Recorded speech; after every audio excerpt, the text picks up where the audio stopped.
Hello, everybody. Welcome. Happy Wednesday. Time for another DMsGuild feature showcase with these amazing people. Let me welcome the crew. I'll leave it to the experts and let them introduce themselves. Let's go backwards today, starting with Pleasant Doom. Oh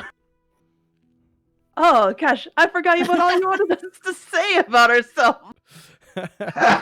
Check your cue cards. Check your cue cards. I lost my cue cards. Anyway, my name is Angela. I play a Kenku sorcerer named Glitterbomb. I'm at Pleasant Doom on the Twitterverse, and I am part of a little podcast called Dungeons, Dinings, and Dorks. Amazing. Moving right along, let's introduce y'all to Chickenly Nerd. I'm Nikki, at Chickenly Nerd on Twitter and Instagram. Chickenlynerd.ca is my website.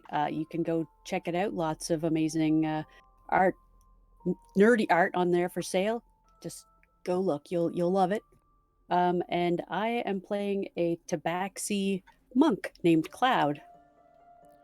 And as I furiously shuffle images live on stream, give you a peek behind the curtain. Pay no attention to the withered old man pulling the levers. As I had Dads and Dragons and Just Drawn Radio swapped up. So thank you very much, Nikki. And do check out nerdychicken.ca for an entire virtual shop of curiosities and wonders. And I'll invoice you for that later, Nikki. Let's go over to Dads and Dragons. Hey, I'm Ryan at Dads and Dragons, and I run a podcast. So I play D&D with my kids, and we do wild and crazy stuff. And you guys get to hear about it a couple weeks later. Indeed, and do you have a stream, Dads, or? No, we don't have a stream. Okay. Just doing a podcast. All right, baby steps. We'll get you into that streaming addiction that is streaming at some point. Rounding out the pack, Just Drawn Radio. Of course, I am Just Drawn Radio. I do a radio show about comic books, comic culture, and why we need superheroes. Occasionally intersperse that with some mental health and art thoughts, as well as I play D&D online. Nice to meet you all again. And no better business to be at, I say. I am Brad, a.k.a. Shambazzle, at Shambazzle Games on the Twitters and everywhere on the internet. I'm your DM for this campaign.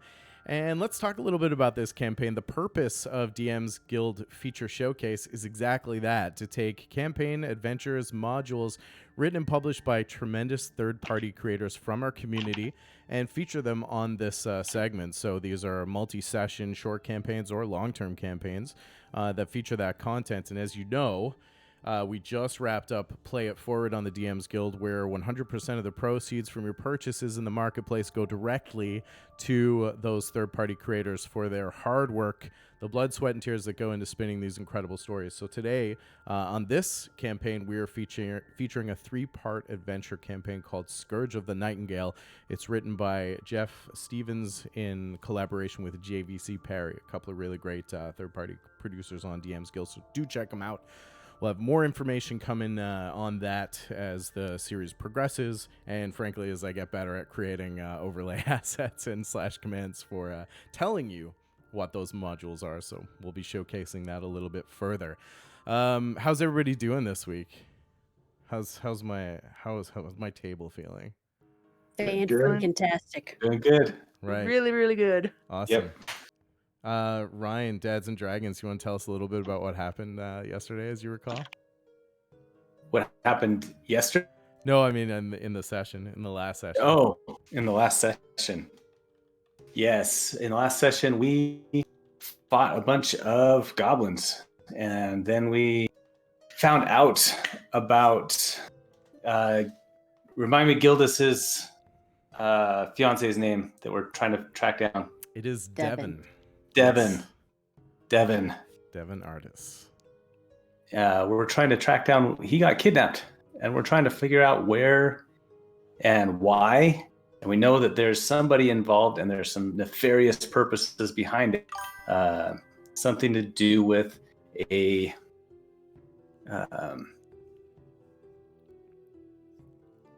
A Nightingale.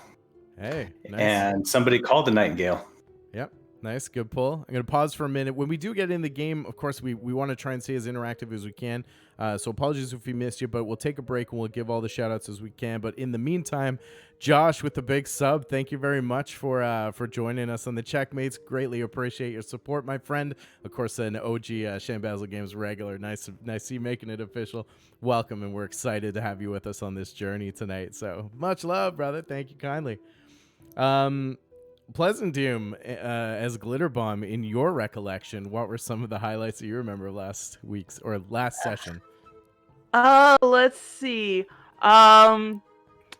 We got into a fight. I used Chaos Bolt and did a lot of damage. Messed around, watched a butterfly for a bit.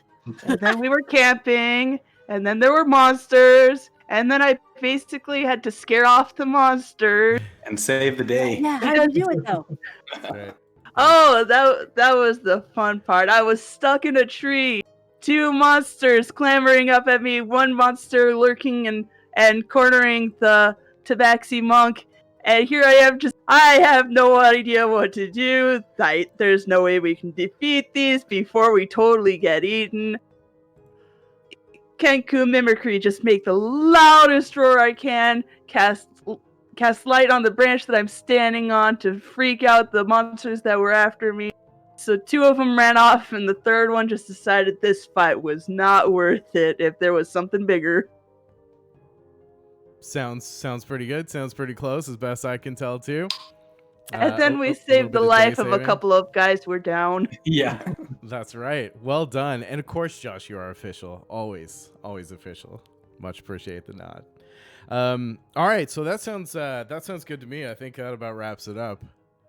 But I do have a bit of a recap, so just see if I can fill in some of those blanks for you. It's always interesting for me to see what players retain from one session to the next, and almost always like the biggest damage dealt of the night is usually a front runner there. Nikki at Chickenly Nerd, anything to add before we jump in? I think that was the thing that stuck out the most for me, for sure. I was at 1 hit point and fighting this warg, and all of a sudden, oh, big flash and growl, and they all run away. We have 2 friends laying on the ground. As far as we know, dead.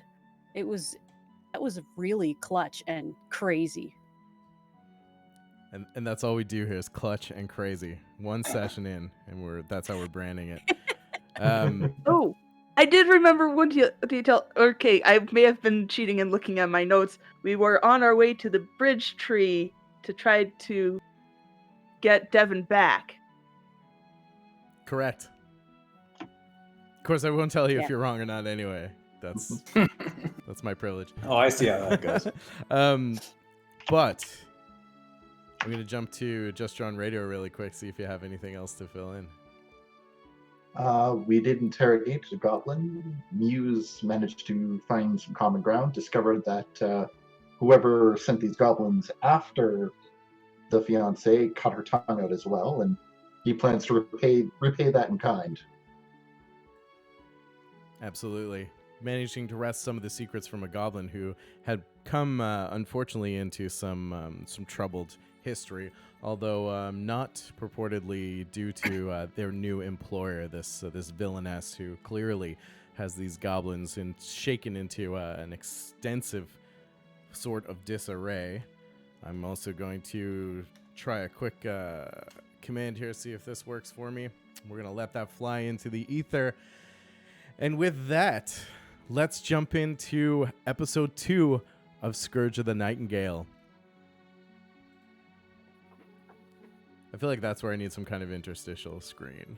Some kind of fancy, cool thing that Get flies that by. for next time, would you? All right, I'll get to work on that. But for now, our region map of the Cormanthor Forest will have to suffice. Of course, the little red X you see on the map notates the small town of Dampshire where all of this originated. And now the companions, of course, making their way through the thickened Cormanthor onward, pursuing their investigation. I was about to read out last week's description, but I don't think we have 3 hours for a recap. So let's do the one that I I have prepared here. Barely a full day into their investigation and search for Gildas Strong's abducted groom Devon, Muse, Cloud, Drogon, and Glitterbomb piece together the fragments of a story that may possibly shed some light on who is responsible for his disappearance beyond the snarling greed lust of a few well-armed goblins. They were able to derive from Devon's ransom note and their unfortunate captive Glarg that the tribe had kidnapped the groom to be at the behest of a lady who clearly had these goblin kin wrapped in fear. Further pursuit determined their whereabouts to be a large tree-bound structure which Cloud recalled in her years navigating the North Cormanthor as Bridge Tree. Glitterbomb unearthed the marking of a rare nightingale feather at the scene of Devon's vanishing, presenting an interesting clue as the rare songbird is not native to this area of the region and seldomly seen outside of captivity. Piecing these clues together, the newfound companions set off to trek the long expanse from the gates of Dampshire deep into the Cormanthor and through the woodlands to the Great Tree in hopes of finding answers. But the night fell quickly over the thickening forest. The unforeseen cruelty of this first road's night has left two of the companions fighting for their lives.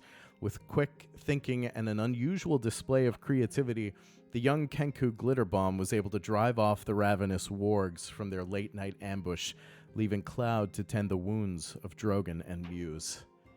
As the cold night begins to encroach now, just your dark vision, the only illumination allowing you to survey the environment, senses maybe a little more heightened, the small hairs standing on the backs of your necks, or small furs, or small feathers, as the case may be.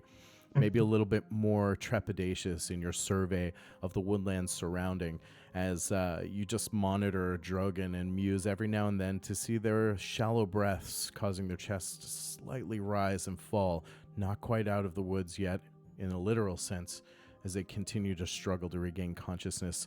You keep them warm with a couple of blankets, check on them every now and then, but otherwise, only Cloud and Glitterbomb are left with the quiet of the woods and the chorus of nightland critters. What do you do in these moments over the next couple hours as you try to find a way back to rest? Wow. This is a I don't know what we can do. I think they will be okay now. I know so little about this kind of thing. I mean, they're wrapped up.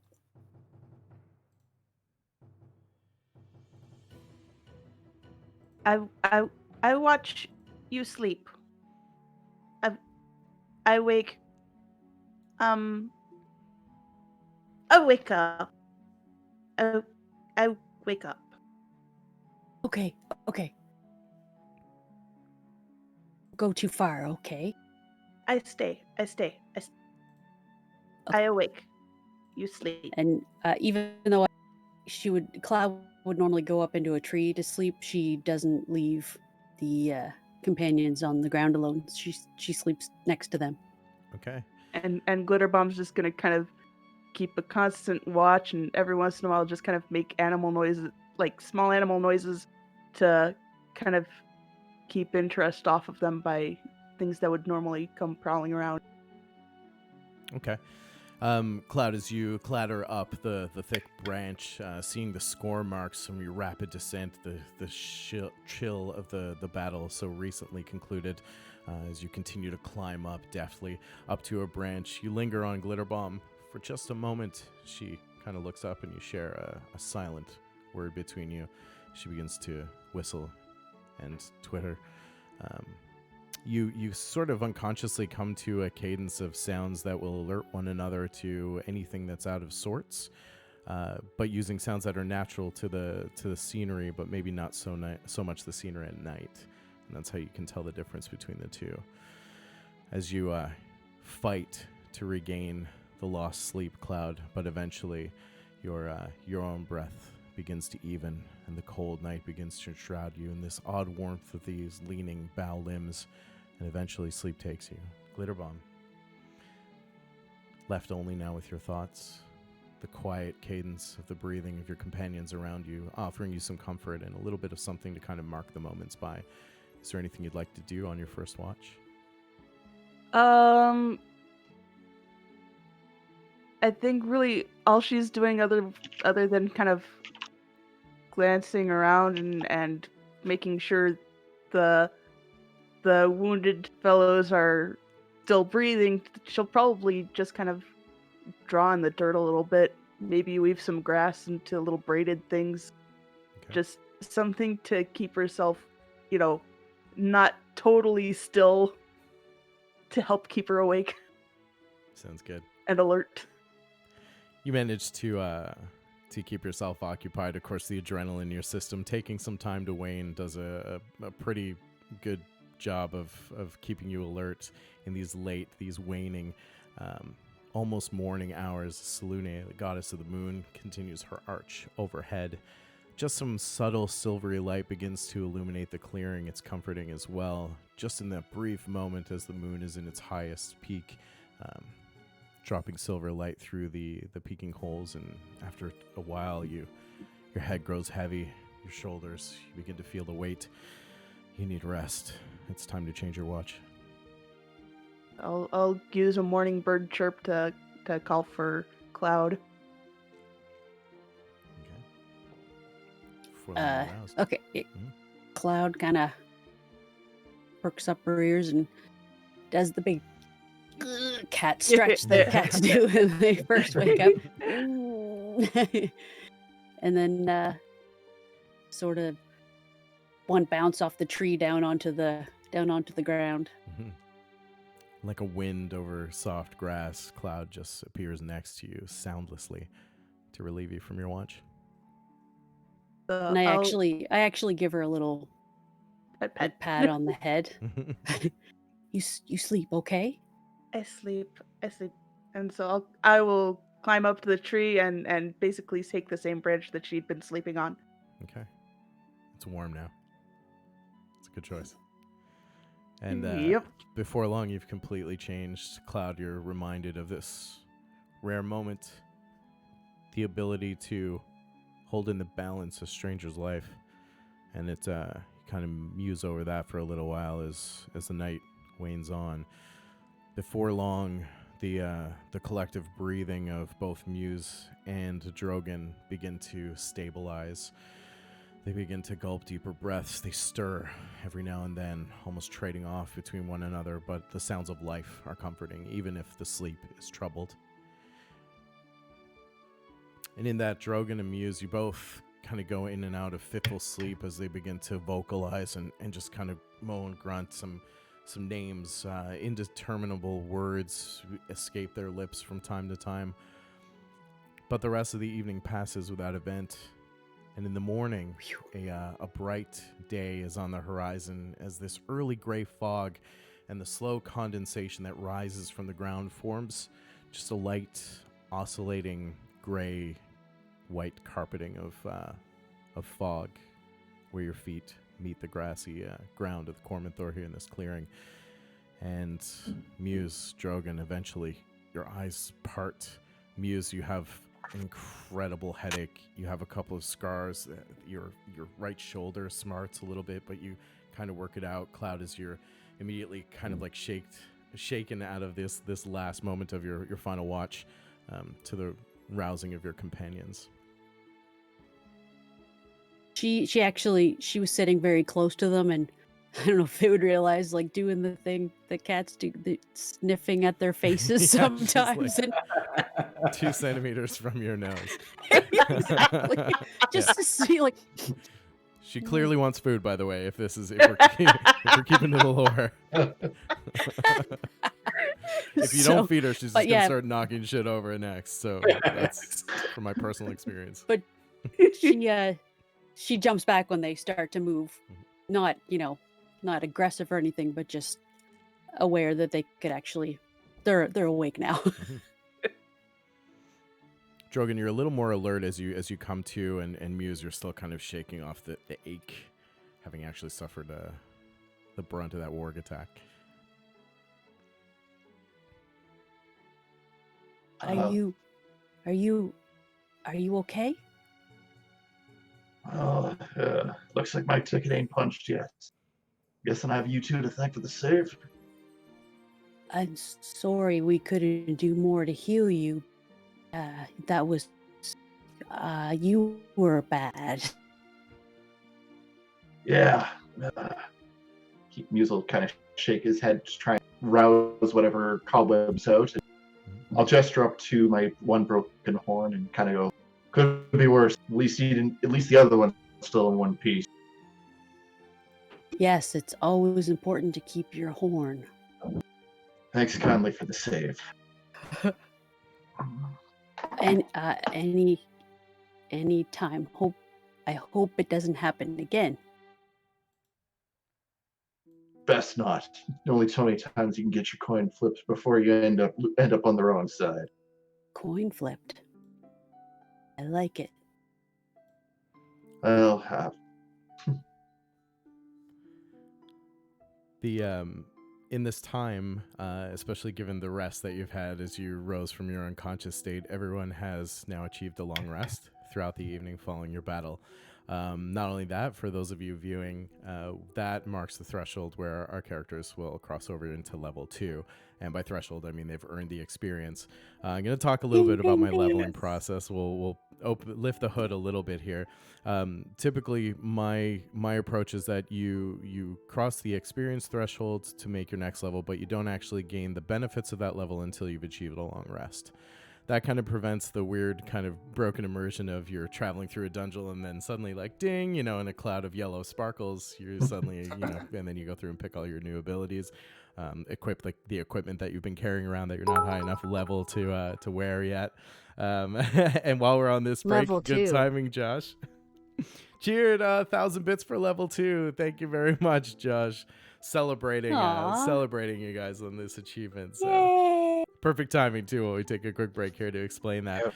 So what we've done is we've gone ahead and we've leveled everyone up to level 2, knowing that at this point it was reasonable for us to assume that coming into the session they will have achieved a long rest. So in doing so, you're all back up to full health, including you, Ryan, if you want to take it. If you like to stay at 0 and just like toe the line and keep things suspenseful, that's totally cool too.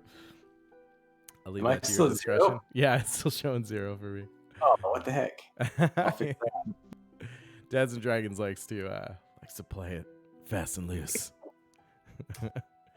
He lives his life a quarter HP at a time. That's right. And we can look forward to how many other idioms Muse has for nearly dying. I actually wrote that one down. Get your coin flipped. Got my coin flipped. Love it. Amazing. So with that, we will re-immerse into the setting at hand. And as this day now breaks anew, the forest still creating a little bit of shade and darkness, but now this almost refreshing morning fog has begun to collect and just obscure the ground below as you begin to gather your things and reconvene around your task at hand. Cloud, what are you doing as you prepare to make your way out again?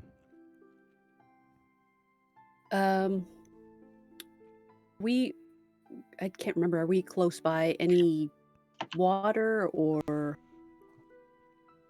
There's the ever-present rushing of river that frames this area of the Cormanthor, but it's oddly silent right now. You can't quite peg where it might be or how far. Okay. There's no other real water other than the moisture that seems to be collecting around the ground and the trees that encircle you. Okay. Yeah, no, I guess I'm just gonna kind of rub my growling belly and say, well, let's go.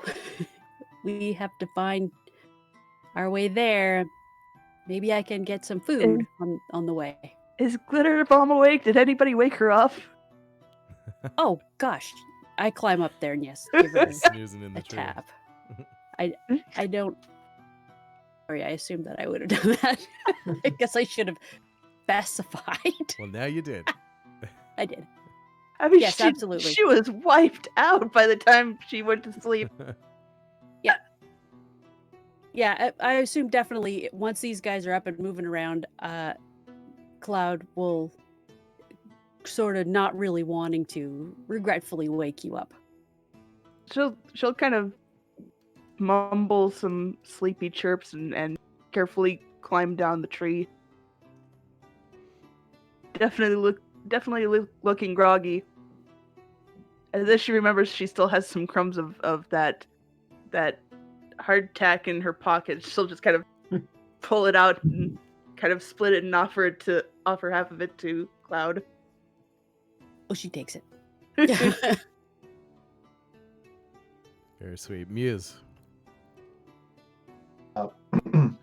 Muse kind of gives a nod to Glitterbomb as she climbs down the tree, and the other thing he's going to do is he's going to take out a small pocket knife and scratch something into the last word. Character note, he's going to use his first infusion, repeating shot on the last word. Okay. Why don't you tell us a little bit about that infusion? Of course. This actually turns the last word into a magical weapon. +1 bonus to attack and damage rolls, and when used to make a ranged attack, and ignores the loading property if it has it. Gotcha. Okay. So every time he fires it, the little scratch you made in is gonna glow. Mm-hmm. I can use up to 3 different infusions at any given point. Okay. Cloud hears the scratching that you're making when you're carving that. She's like, she comes over to see what you're doing. Not too close, but she's definitely watching you to see what's up. Muse smiles and shows Cloud what he's working on. He kind of looks up and goes, "A friend of mine taught me this. Seems I'm going to need a little bit more power out of the last word, and this is going to give it to me." She tentatively reaches her paw out to see if you'll let her actually touch the carving that you're doing. He basically takes holds the weapon out, kind of one hand on the handle, one hand on the end of the barrel, and lets her take a look. Oh yeah, she's like, ooh. It's very nice. Thanks, Conley. It's a little bit of good luck. Hopefully, we may be needing it soon. We need good luck. Drogon, as you begin to return to normal somewhat, just a couple of lingering aches, but otherwise you're not quite as worse for wear. Giant snore wakes Drogon up. He's been snoring probably all night, and then just one big last one finally rouses him out of it. Says, "Oh, that was a close one." Welcome back, And friend. looks around at everyone. Is everyone all right then? I Chirps. think I'm okay. I was hurt when I went to sleep, but I think I'm okay now. Doug Marin's watching over all of us then. And he takes out his a leather roll of tools, hammers and chisels and things, and unrolls it and inspects them. And that's how he goes about his morning ritual. That refocuses him and brings him back into line. And after a few minutes, he rolls it all back up after inspecting every tool and says, "All right then, I think I'm ready." Okay. How much farther to this bridge tree? Cloud, why don't you roll a history check for me, please? Ooh. Drogon, as you complete your review, satisfied that your implements of battle and the tools of your faith are in Yes, good that. repair. The rest of the group begins to pull together. Cloud, you kind of almost look to the wind, find the light of day. It's difficult to make the sun in the thick overgrowth of the Cormanthor, but you think you've got a pretty good handle on it and a lay of the land given your time exploring this vast expanse of woodland scenery. And if you recall correctly, you're probably about a half a day's march uninterrupted between here and where you think the area likely is. So that we go that way. Maybe lunchtime.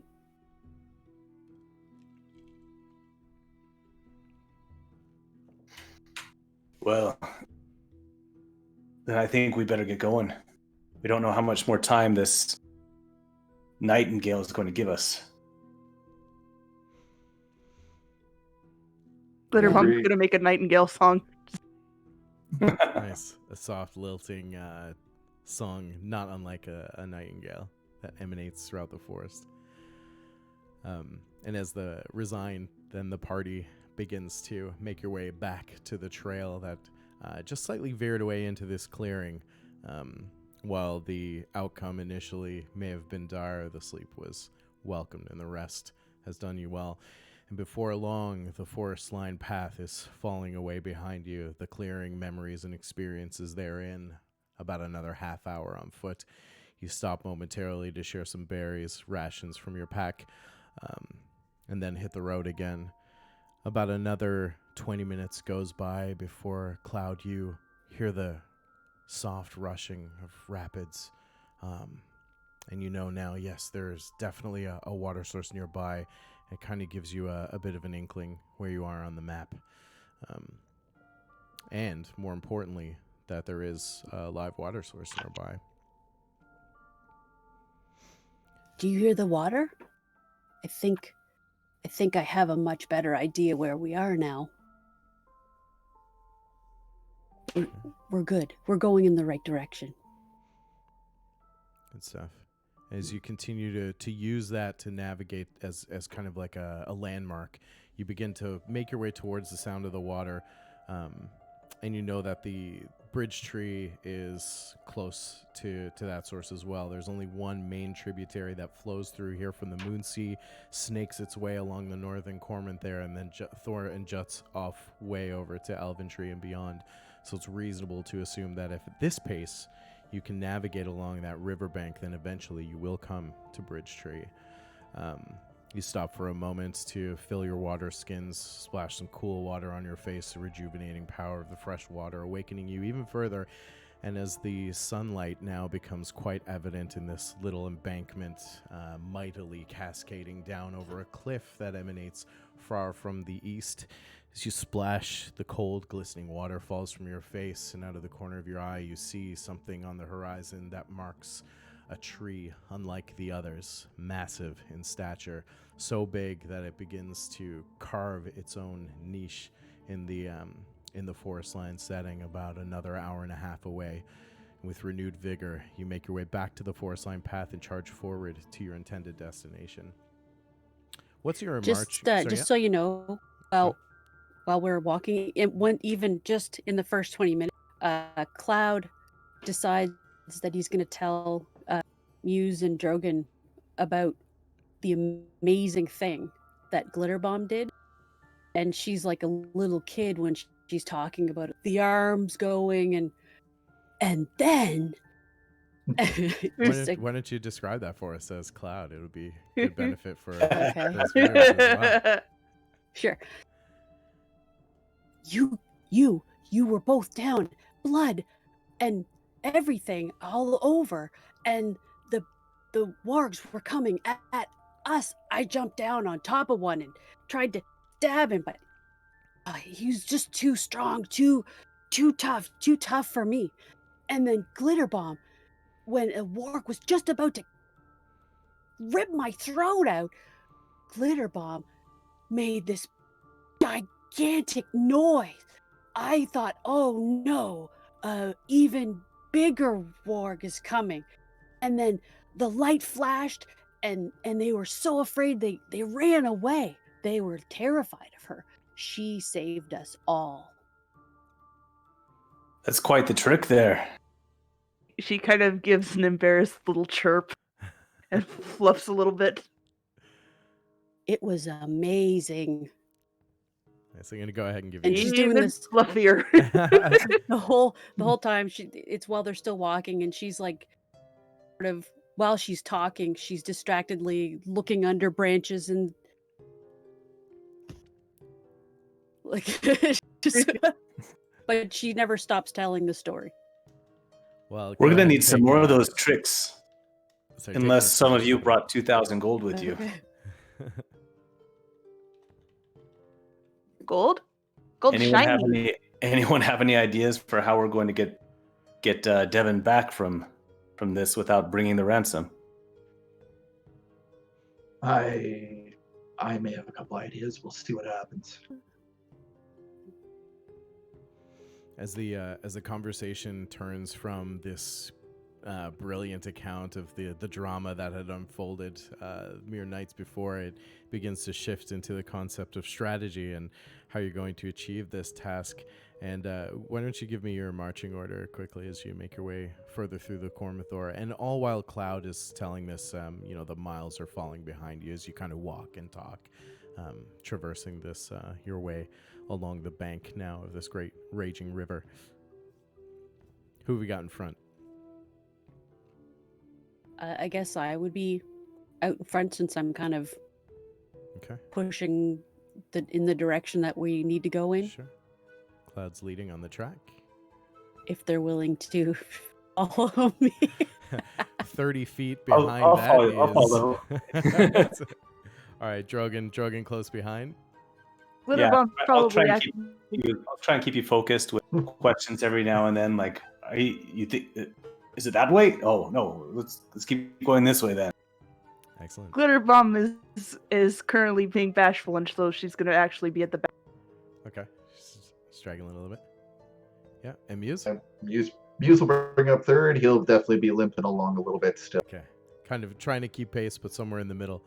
All right, as you kind of take time, this sort of line that you're creating, changing and morphing based on like who's telling the story and who's listening, trading things back and forth, maybe even a moment's bond with the new companionship that is formed in these early hours of this particular sortie.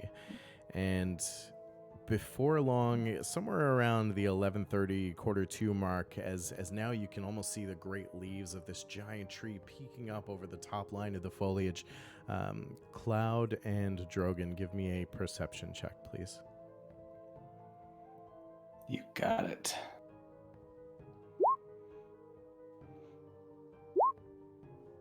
Ooh. Okay.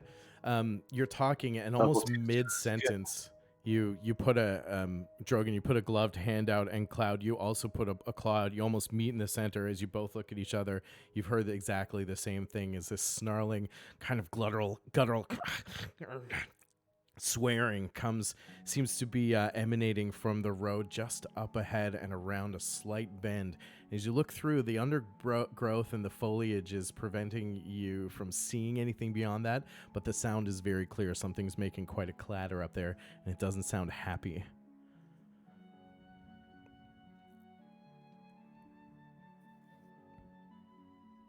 Stop here. Something's up ahead. Hughes goes for his revolver right away. Ain't getting caught sitting down a second time. No, I want to try to sneak forward a little bit as quiet as I can, just to see if I can get to the point where I can see what's going on. Okay. It's easily recognizable. It sounds like the same kind of struggling, panicked groaning that Glarg had made, and it's definitely goblinoid. Guttural, and every now and then you hear like a curse swear in rough goblin, those of you who can speak it, as Cloud once again takes that low state and begins to move forward on the prowl. Go ahead and roll a stealth check for me, Cloud. Drogon falling shortly behind as you've held the line. What are you doing as Cloud begins to scout forward? I'm going to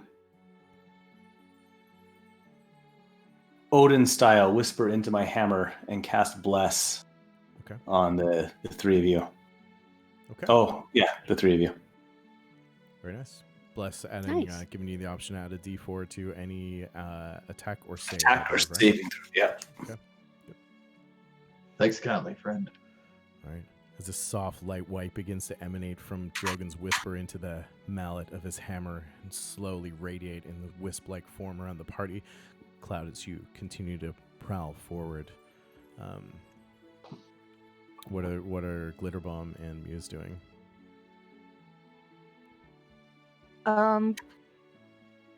Glitterbomb is just holding as still as possible.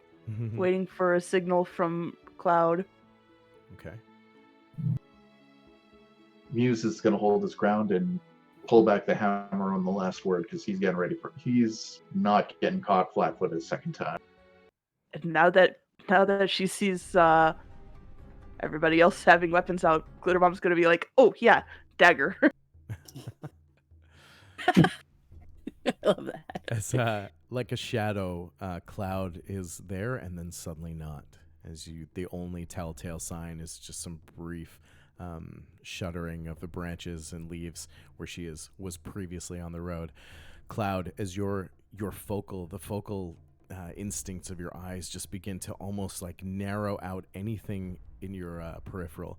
You, with laser intent, kind of prowl forward as the brambles fall away from your vision, pushing through silently, like death on four legs, as you just begin to poke your maw through the clearing, and you see where the branches part in this really weird overhang of refuse and thrown tree limbs and broken brambles and nettles that underlay everything. As you breach slowly into the small clearing, it's cluttered with thistle brush and dried hay. There are stones and twigs that litter the ground, and in the center, thrashing in this bed of old nettles and maple leaves, is a lone goblin. And he's just kind of half buried by these things. He's snarling, almost frothing at the mouth. His equipment is tossed a few feet to the side, and with his both little greenish-gray hands, he's desperately trying to free his leg from the vise of a sprung bear trap, which is clamped fastly around his small legs. He's bleeding out over it into the ground. He doesn't seem like he's as much in pain as he is just panicked and frustrated, as he's clearly doesn't have the leverage or strength to... You know how to pull the heartstrings, don't you? Jeez.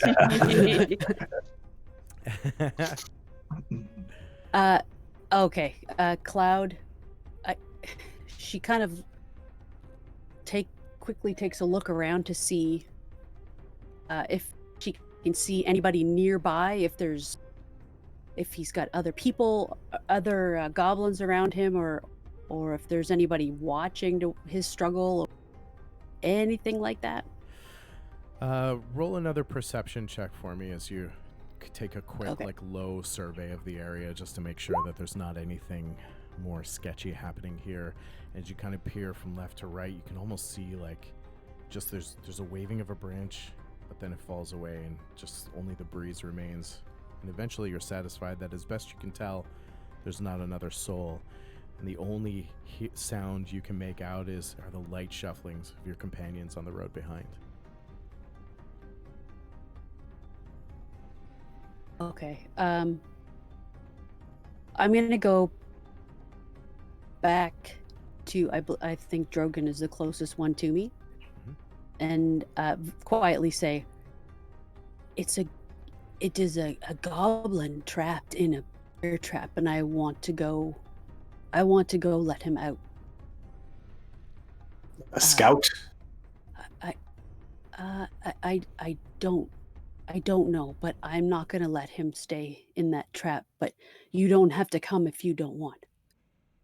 Come I'll help. be right back. Come help. Okay. So, I'll keep an eye out then. okay. I go back over, and I try to. It like in the same spot I was watching him from, and I try to sort of whisper, yell in Goblin, asking him to calm down and stop making noise and listen. Okay. As you approach the clearing and you call out in Goblin, he stops for a moment, both hands planted behind him, almost trying to push, but at risk of doing more damage to the leg that's ensnared. And he hears You will hurt. I will help. Just, you have to trust me. He kind of turns and scrambles, twisting his body, and he reaches desperately, but his small scimitar is out of reach, and he just grabs a handful of dead leaves and branches, pulls slowly, and turns back at you, fangs bared over his shoulder. Like, help? Yeah, I'm moving forward with my hands. Glitterbomb is going Pause. to stay.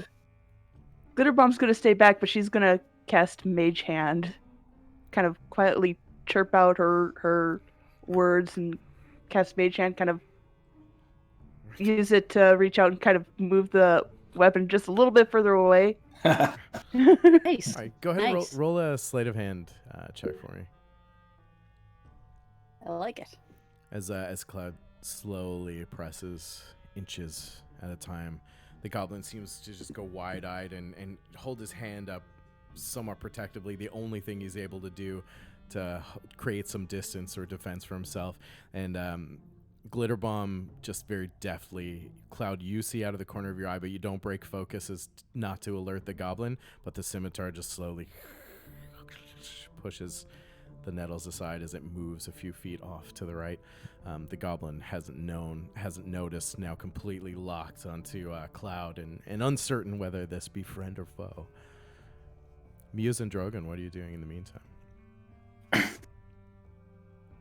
Can we get around him to the other side in case he tries to run once he's out? You can certainly try. All right. I don't care about being too sneaky. Has he seen all of us or He's only the two of seen them so far? Cloud and Glitter Bomb right now. Unless you choose to enter the Well, clearing, yeah. If he sees me, he sees me, but we'll try and sneak around. Okay. Muse? Are you I'll going to try follow the stealthy suit. approach? Okay, go ahead and roll Yeah. a stealth check as well. Drogon, you don't break your focus on the scene playing out before you, not to be had again, as you said, and Muse equally heightened as you're both now like not fucking around anymore. As you slowly keep about 3 feet inside the foliage wall that sort of encircles this small rough clearing, and slowly walk in a still cadence. Fortunately, the goblin is so engaged with Cloud and the immediate threat that it sees, it doesn't seem to notice you as all as you slowly begin to circle around the back. And now you're about 10 feet away from the center, this small clearing. It's about 30 by 30. And you see his equipment and gear and a scimitar that's even further away from the small rest of the pile. Like this thing hit it and he just splayed out. But the scimitar, you just see in time enough to see the scimitar lightly slide off to the center. And you capture Glitter Bomb with her eyes closed, just murmuring something, her feathers twitching. Cloud, as you make your way closer, what are you doing? Mm-hmm. You're about 15 feet away now, and this goblin is just kind of frozen in fear and curiosity at the same time. It stopped communicating. It's just kind of growling at you and starting to yap. I know how you feel, and I don't want anything from you, and I will not hurt you. I want to let you. I want to help. Roll a persuasion You check will for let me. me? Okay. Oh. Okay. Satisfied that Nice. that all the We're just immediate wasting all these threats high are- rolls. I know. Let me dry out your criticals. But you see, its sinewy muscles and the thinned, bulbous forearms just begin to relax slightly. Its snarl begins to relax, and its lips finally begin to cover those shrewd, crooked fangs, and it seems to just kind of lean back. You help, Brap Brap. Brap Brap help you, friend, he utters in Goblin. And he just kind of leans back, wincing at the pain that his leg is obviously in. But he seems to give over to you for the moment. Okay. Yeah. Yes, friend. If you like. So I want to look around for a large piece of wood, something that would be sturdy enough so that when we start to pry it apart, I can put it in there so that if we lose it and it snaps shut, it'll hit the log and not his leg again. Sure, there's plenty of dried refuse and broken limbs here. The trick is finding one that you feel is sturdy enough for the task, and after you throw a couple aside, you do find one younger branch that looks like it was shorn off a long time ago. It's dried in the center, but it seems fairly sturdy. Okay, I actually hand it to Brap Brap, and I say, I will start to pry the trap open. You jam the stick in. Okay? Okay. He just nods. Okay. And he reaches out kind of greedily for the limb, the tree log, and anything that might be helpful. And he winces as he presses it down against the wettening leg of his rough trousers that are continuing to fill with his blood. And he kind of nods to you. Okay, I'm gonna start trying to open the trap. I mean, assuming that having been in the woods this long, I've probably seen a trap or two. Yeah, Maybe? This is a fairly easy one to figure out. It's either going to take brute strength or some deft manipulation of the trap mechanism to release. Which do you think you would prefer to try? Oh, but you decide. You decide. It's your trap. I can't decide how you want to disarm this trap. Oh no, I mean, I guess okay. You can either I would like to try to strong-arm it, figure out, or you can try, if you have the right tools, you can try to pick the lock. Oh, I let's see say. what you're saying. I do not have those tools, so it's just gonna have to be strength. Okay. Can Roll I me. use mage hand to try to help? Yeah. You see just like an invisible, almost like path carving through the leaves, and the entrapped goblin doesn't seem to notice either. But as you begin to pry mightily at this clasped rusty bear trap, Cloud, go ahead and roll me an athletics check, please. Athletics. Come on. And it'll be with advantage, so we'll take the 15. I'll take the 15. Yay. And it's difficult, but as you're struggling, and you can see Glitterbomb, the muscles on the haunches of Cloud's back just beginning to ripple and tense as your mage hand makes its way over, and Cloud, you just feel it's got that little bit of extra oomph, and before long, with a clang, and a small yelp from the goblin, the trap springs open and is ready to work again. But the goblin's not taking any chances, and he skitters far back away from you as far as he can, but which amounts to a mere foot and a half. And he looks up at you, and he's still sort of cautious, and his eyes are darting back and forth between you and Glitterbomb as he reaches over. Far enough. And he just pauses, like frozen in the air, as his hand is grabbing for either the pile of belongings or the scimitar, which is now far out of his reach. But he's now frozen as he sees Drogon, arms folded, just waiting behind him, and Muse appears over Drogon's shoulder, the last word just gleaming handily in the sunlight, and he just stops. And he looks back over and zeroes in on Cloud, and he says, Friend? Friends? That's right, we're your friends. But she doesn't answer him because she goes offline. Just Cloud disappears. Suddenly mute. Give me 1 second here. A brief pause. Tense Yeah, in the air. Oh, Yeah, I think her headphones cut out and then something else cut out too. I think that's the Discord loss. yeah. The Discord Yeah. boss. Yeah, there we go. Can you hear us? I don't think she can hear us. Oh, I'm just going to switch these around.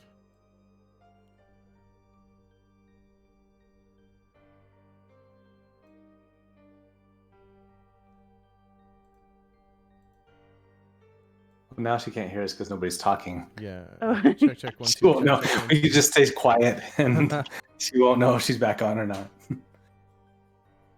Bear with us Check just Discord, Nikki. a quick moment, folks.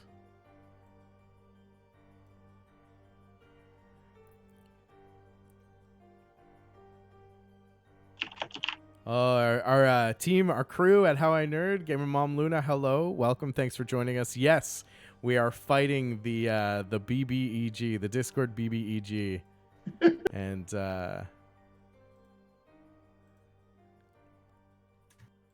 Just waiting now to see if who's gonna come out on top of this one. She saw that. Or Okay. I think Nikki saw the message that she got disconnected. Yeah. Well, in the meantime, let's do a quick shout out here to Gamer Mom Luna and the How I Nerd crew. Welcome, welcome. Always a pleasure. Do check them out if you haven't done so yet. Great friend of the show.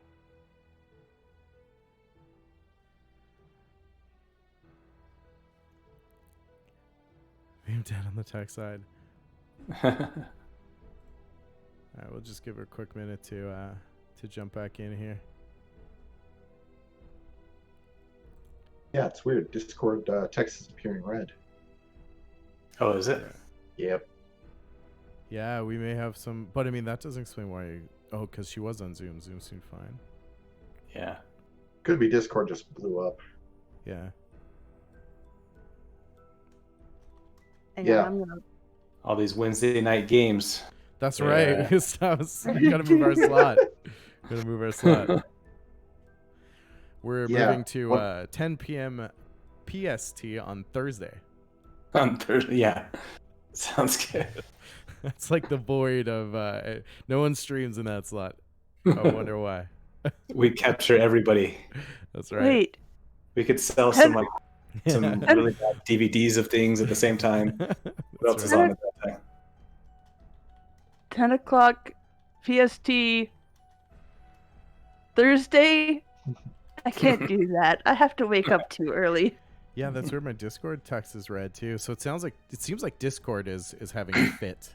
Gang. Yeah, I could see that you were typing, but I didn't see a message come Yeah. up. I just saw that.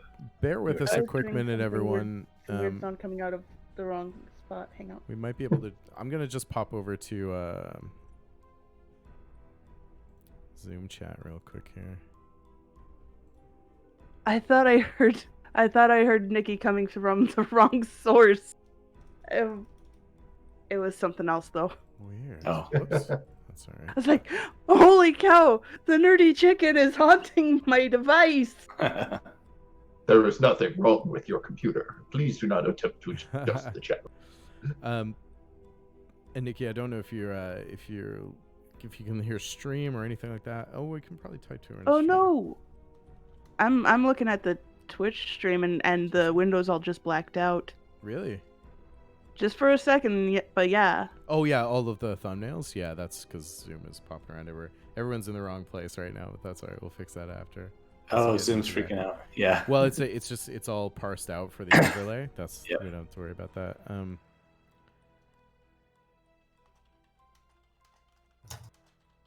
Play the chickenly nerd.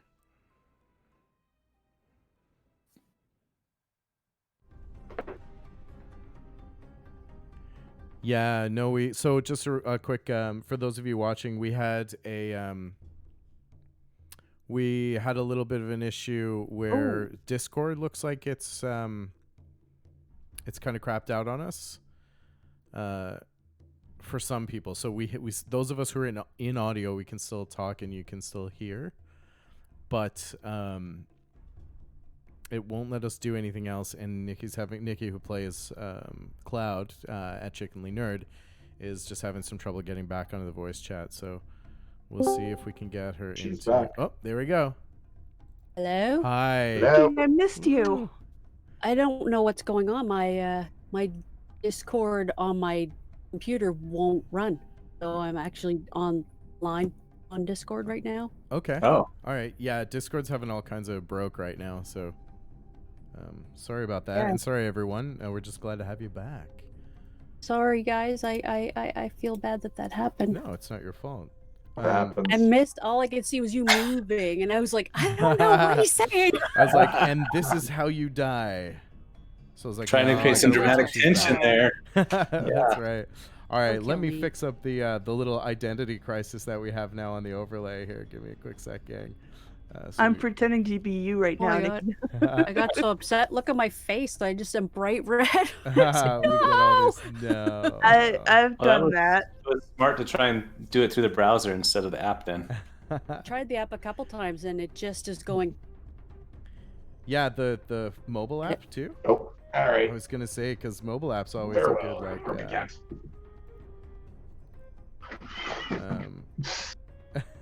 Didn't like that. He's like, no, I want to be on D&D too. All right. Oops, sorry. I've got one more identity crisis to fix here. Sorry, guys.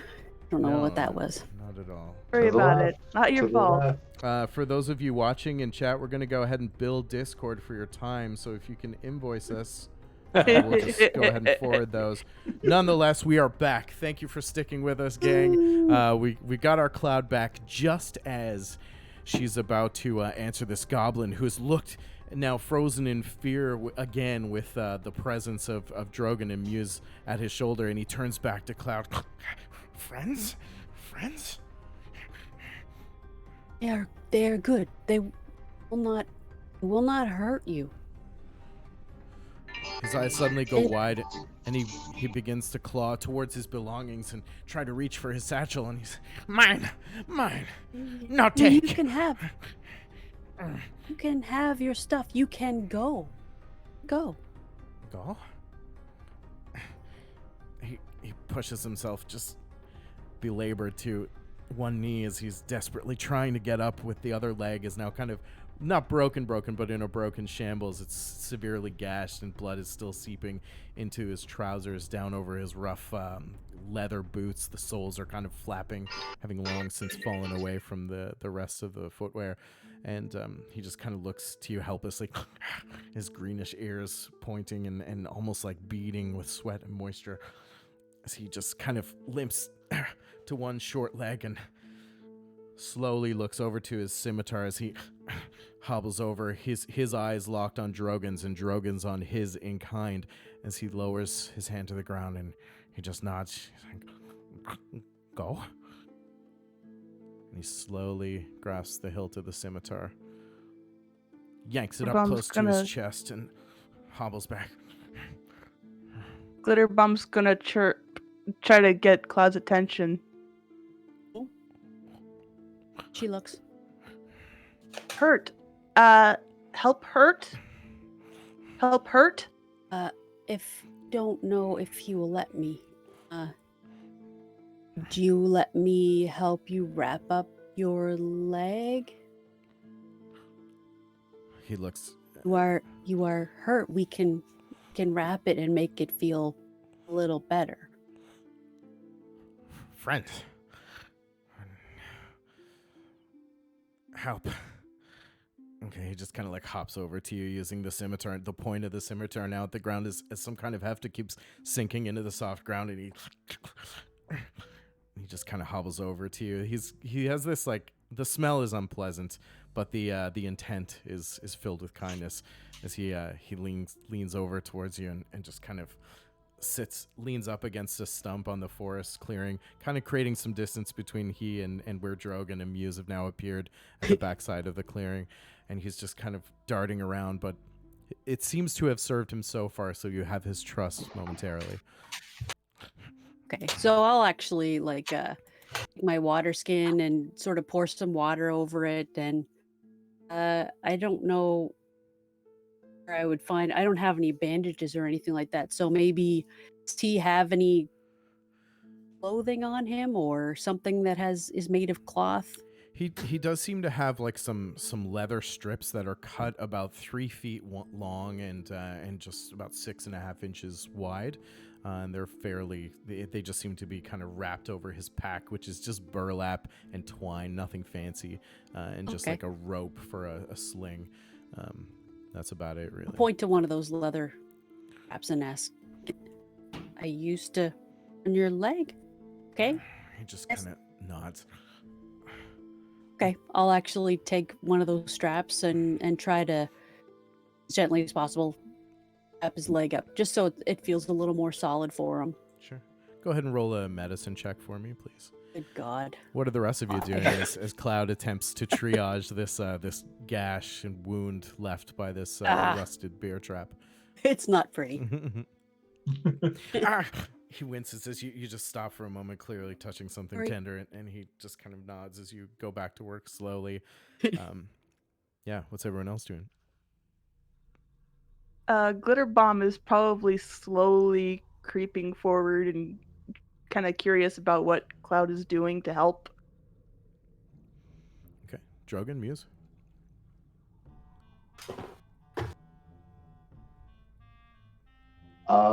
Muse is going to take a quick look at the trap just to see if he can tell what it was intended for, if it looks like it was a hunter trap or if it was a repurposed trap made by bandits, and they should be, and possibly something was set off by this goblin getting stuck in it. Sure. As you lean low against the brambles and the still moist dead leaves that have fallen and kind of piled up in this clearing, you just kind of prod at it a little bit with the muzzle of the last word, keeping a safe distance. As best you can tell, it's not in great repair, but functional, clearly.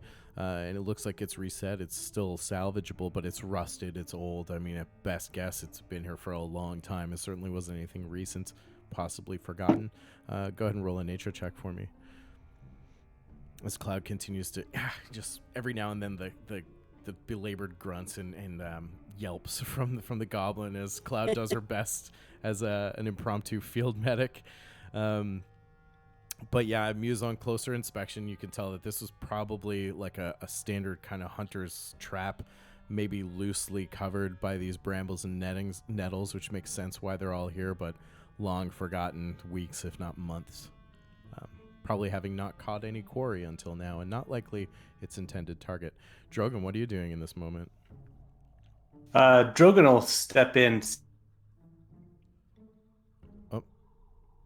Lost Drogon. Sorry, you just cut out, Drogon. God. The Discord curse strikes again. I hope. Oh, is that it? Is he going after Discord? Still in Discord, at least. Yeah, he's still in here.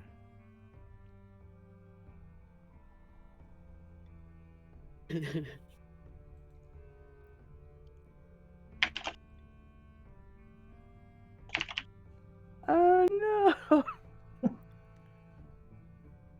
We're gonna blame Discord for this one, y'all. Give us a Oh, quick minute wow. here.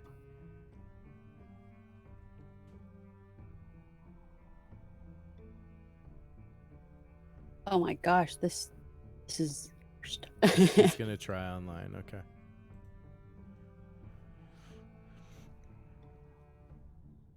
His Discord That's just weird, crashed right? I here. mean, usually it's the online version that is not dependable. yeah, Usually the app is pretty stable. yeah, it's true. And honestly, I mean, knock on wood, this is the first time, so hopefully it's a rarity. Thanks for those of you who are sticking with us. We apologize for the technical issues. We're trying everything we can to see if we can get those of us who've crashed out of Discord to join online.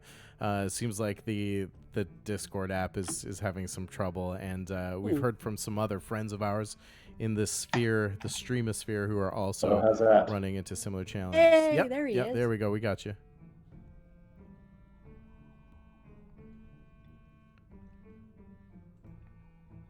Who's next to get hit by the BBEG Discord? Yes, and in fact, while we wait for Ryan, we got you. I You're good? can't hear you. You can probably hear me, I bet. Yep. Because it's showing me as blinking. Yeah, we can hear you. We can hear Can you. you hear us? Oh, maybe he can't hear us. Can he not hear us? We'll keep working on it, gang. Ah. In the Sorry, meantime, and getting we're back. shenanigans. yeah, you can hear us. Yeah, I can. Awesome. Yay. Okay, just real quick, we'll pause to do some quick stream shout outs. Thanks very much, first of all, everyone, for joining us. This is the second episode of Scourge of the Nightingale. We're playing through a brilliant little 3-part campaign penned by third-party author and Dungeon Masters Guild creator Jeff Stevens in collaboration with JVC Perry. Of course, that's the purpose of DM's Guild Feature Showcase. We run through campaigns that are explicitly or exclusively produced by third-party creators for sale on Dungeon Masters Guild. So you can actually grab this module yourself if you like it. I'd love to see your own spin on it and how it runs. But we had some really great milestones right at the top of the show, so I want to take a minute to thank Mr. Josh. I've never tried to attempt your last name, Josh, so I hope Don't do it. I do it. We'll say Josh Nedzvecki? Bet you that's pretty close.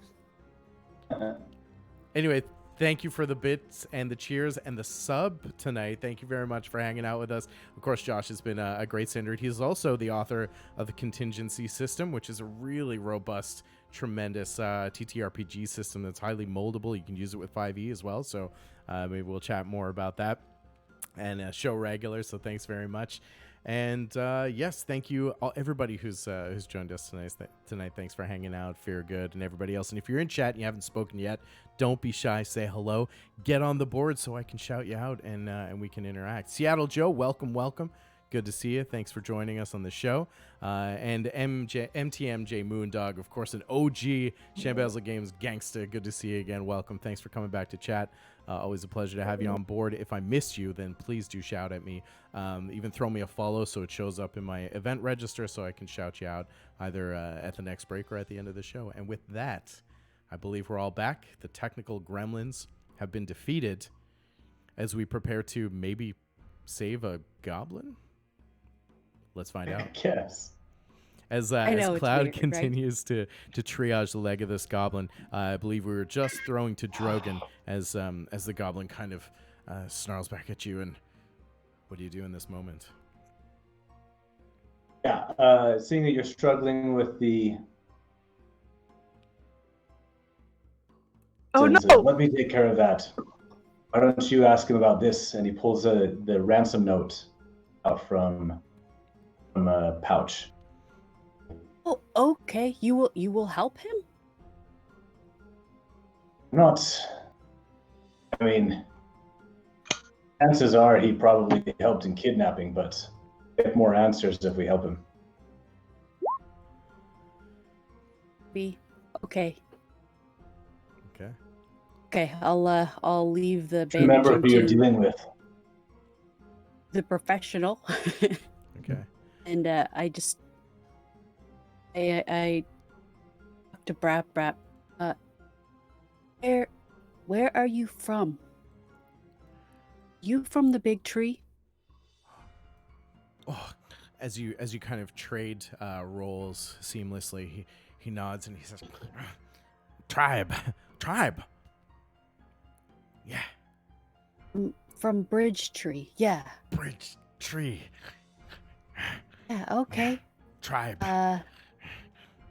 So is there someone there that looks a little like him? And I point to Drogon. Do you know is there someone being kept there? Kept there. Roll a persuasion or intimidation, your choice. I'm gonna say probably persuasion in this case. Probably persuasion. I don't think I'm super intimidating. No, and you've earned significant favor with him. It's a matter of how comfortable he is at this moment as Drogon trades off and begins to treat the wounds. Drogon, I'll get you to roll. But you got him right when I was just pulling it tight. Probably. Drogon, go ahead and roll a medicine check for me, please. I did before. Oh, you did. Sorry. Yes, I do see that. There. It's successful. It's super successful. It's super successful. All right, as Drogon kind of more deftly begins to wrap the wound, can kind of focus on the right pressure in the right places to kind of staunch the bleeding a little bit, and the goblin begins to calm a little bit. And as you question him, Cloud, he seems to start to waver in consciousness a little bit, but he opens his eyes and he says, "Keep? Oh, yeah. Oh, fancy man. Fancy man worth gold." Did you help take him? Take? No. Did you go get him? No. Oh. Brap. Scout. Guard. Okay. Brap. Yes. I need you to not tell anybody that we're here. Okay? Yeah. We helped you, now you help us?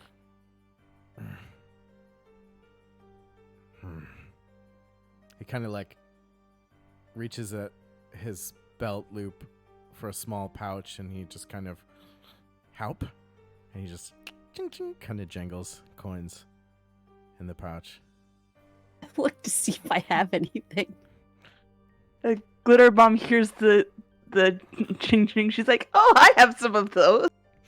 She doesn't actually say that, but she jingles her pouch too. I do. So I actually reach into my really empty pouch, take out 2 gold actually, and go, "Ooh."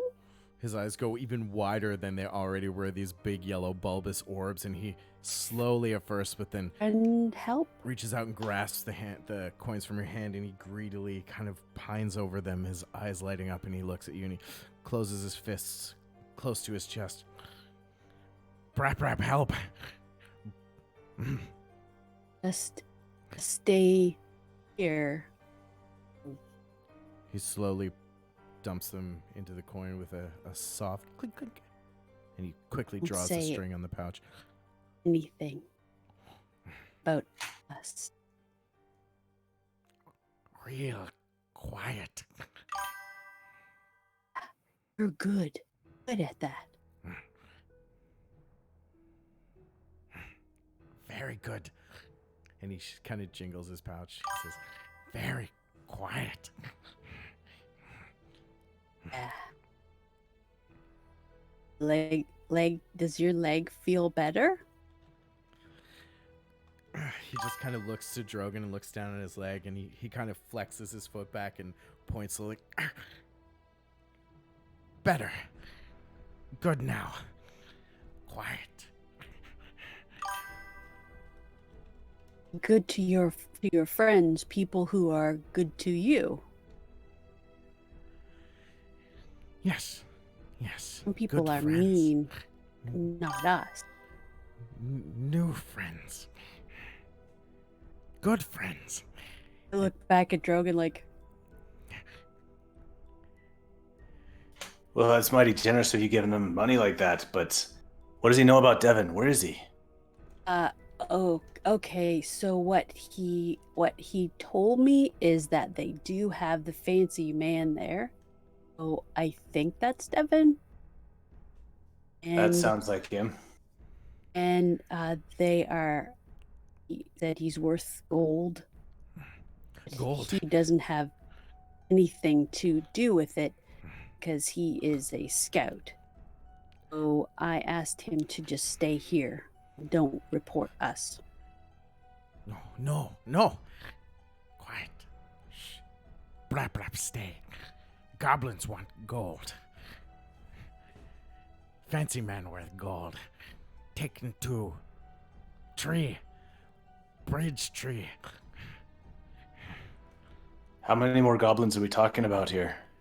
He kind of looks back and forth. Says, more? He holds up like 4 fingers, and he reaches slowly for Cloud's hand, or Cloud's paw hand. Yeah. Tabaxi have fingers, right? They have fingers, yeah. I think they're very paw-like, Kind though, of yeah. holds up, and he holds his hands next to hers, and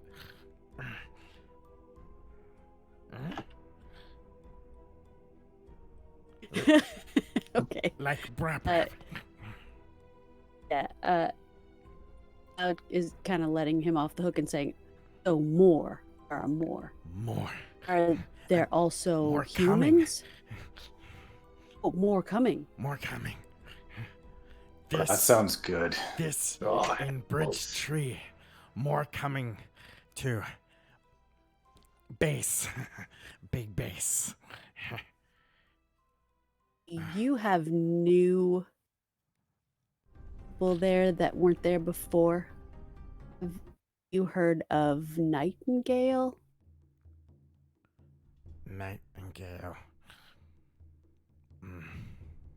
If you're speaking in Goblin, Glitter Bomb's not understanding this. Otherwise, she would chirp it. I probably did say that part in Goblin just because I wouldn't know if he would know it in Common. And he Big speaks word. broken common. So yeah, as you exchange back and forth, when you're speaking in Goblin, yours is a little bit broken, but it's a little more fluid. When you speak in common, he's giving you these kind of broken responses, but getting the point across. Oh, pretty lady. Pretty lady. Yes. Pretty lady. Pretty voice. Is she there too? No. Only here. Oh, Never What did he see. Oh, you only hear her. Her about lady. Lady is You boss. hear about. Not stupid Garg. Lady is real boss. Garg is mean. Not good friend. Mm-mm. No. Not friend.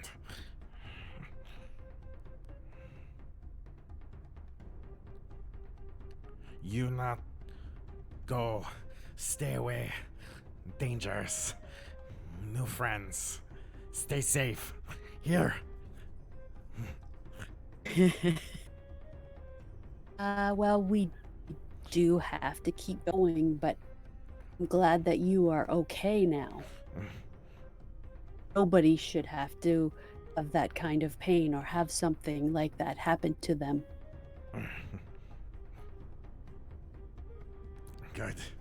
Good friends.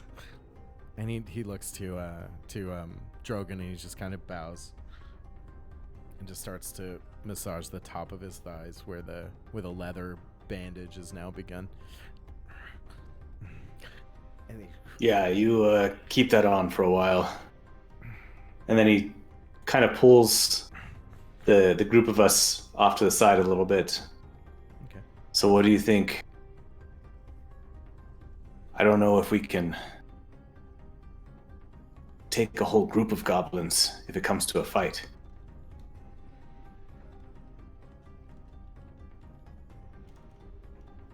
from the sounds of it, it sounds like there's other bandits going to be there too, does it not? The longer we wait, it sounds like more coming, yes. Yeah, he did say there's more. Like, maybe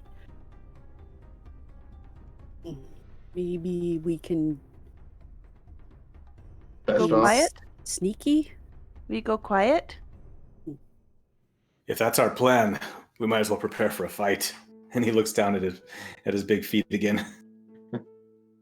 The situation gets worse and worse every minute.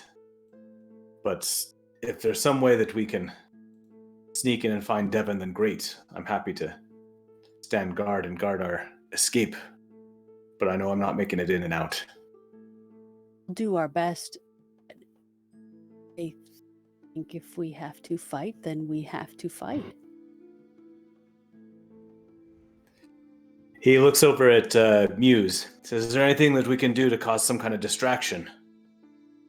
Well, I can definitely come up with a couple of ideas, but if they're expecting more to show up, who says we ain't more?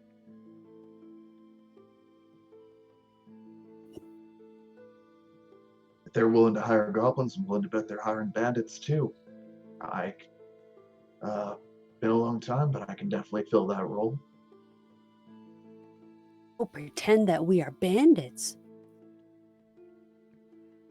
Yeah, I like this idea. Oh, there's Tap. never been a bandit. He taps the Bandit? broken horn. Bandit? That's how I earned this. Yeah, we be the bad guy. Bad guy. Just pretend. Just pretend, and I Oh. pat her feathers again. Pretend. Pretend. All right, then. Let's go be bad guys. And with that, a plan is hatched. What's your next move? Well, when they're talking pretend to be bad guys, Glitterbomb's gonna kind of dig through her bag to her disguise kit and just start smearing soot all over her feet and her face feathers. Pull the hood of her cloak up and starts smearing soot on the back of her arms. Lots and lots of soot. And the bright, brilliant, multicolored plumage is just now slightly dulled, but it's still like kind of coming through. But Glitterball making her best effort at doing what she associates with bad guys, which apparently is also dirt. Well, not far off. If she's pretending to be a bad guy, she can't be colorful. She's got to good. look like Yeah, she's got to look like a like normal Kenku. exactly. That guy must be dirty. Muse is looking at Glitterbomb and just trying to go, about to go.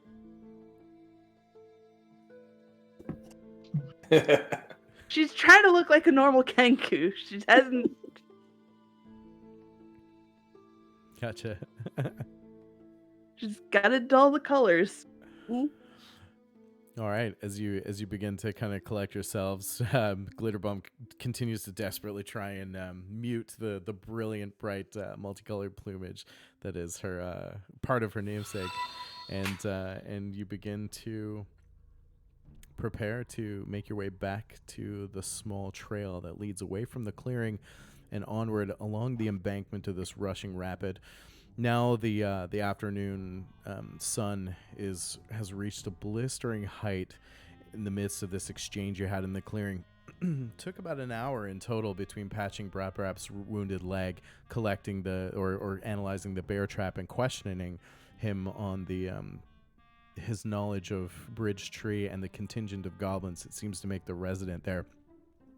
You continue to make your way along this narrow path, which seems to grow more and more narrow until the small dirt carving that snaked through this woodland trail now just becomes flattened overgrowth. The only telltale signs that a path even exists, just the flattened, leaning, long grass and the cast-aside nettles where they've been disturbed by the odd passerby. It seems to have been weeks in between. It seems otherwise less traveled. Always Cloud keeping the on point in her low, kind of proud form, heightened awareness, peeking in and out of the branches, looking for any other cause for concern, but keeping that raging river on the left side as you use it to navigate onward. And before long, you hear the sing-song patterns of woodland birds and the skittering amongst the trees as they begin to fly out.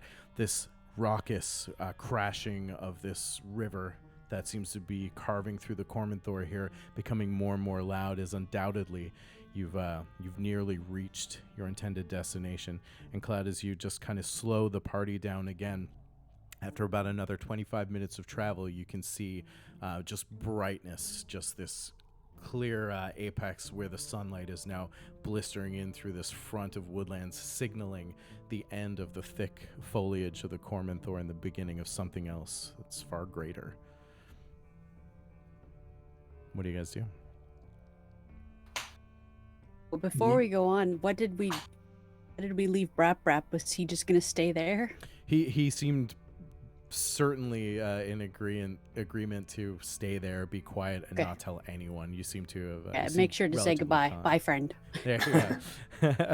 Retcon, y'all say your goodbyes. He seems fairly happy, regaining his consciousness and strength. And then that whole travel montage happens.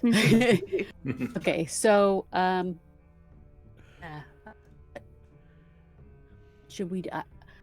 I don't think I should talk if we're pretending.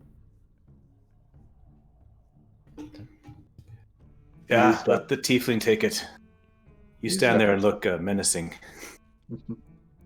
Glitterbomb's gonna make a kind of a hawk screech as her agreement. Okay. As I claps for you. courses throughout the sounds and blends in with the woodland setting. Menacing people don't clap. Less happy. All right. So give us a quick outline of the plan that you've concocted to infiltrate this purported hovel of goblin tribe members. The plan of attack is Muse is going to relive his old bandit days. The others are part of his crew, and he was sent by the pretty voiced lady to come make sure the fancy dwarf doesn't get away. Okay. I will say this because you would know this. Was Devin a dwarf? That he is not a dwarf. Yeah, okay. I'm going to give you that because that's something that you would know. Sorry. No DM check to DM needed. boost. He's a man, but I didn't have anybody else to point to that. Like, he's definitely not a tiefling. He's not a cat. He's not a bird. So dwarf is the closest thing I had.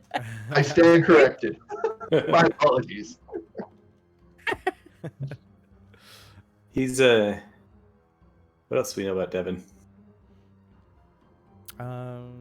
Piece Fancy. it together and we can roll some checks if you like. All right. I do recall he's an entertainer. Yeah, Bard. Thank you.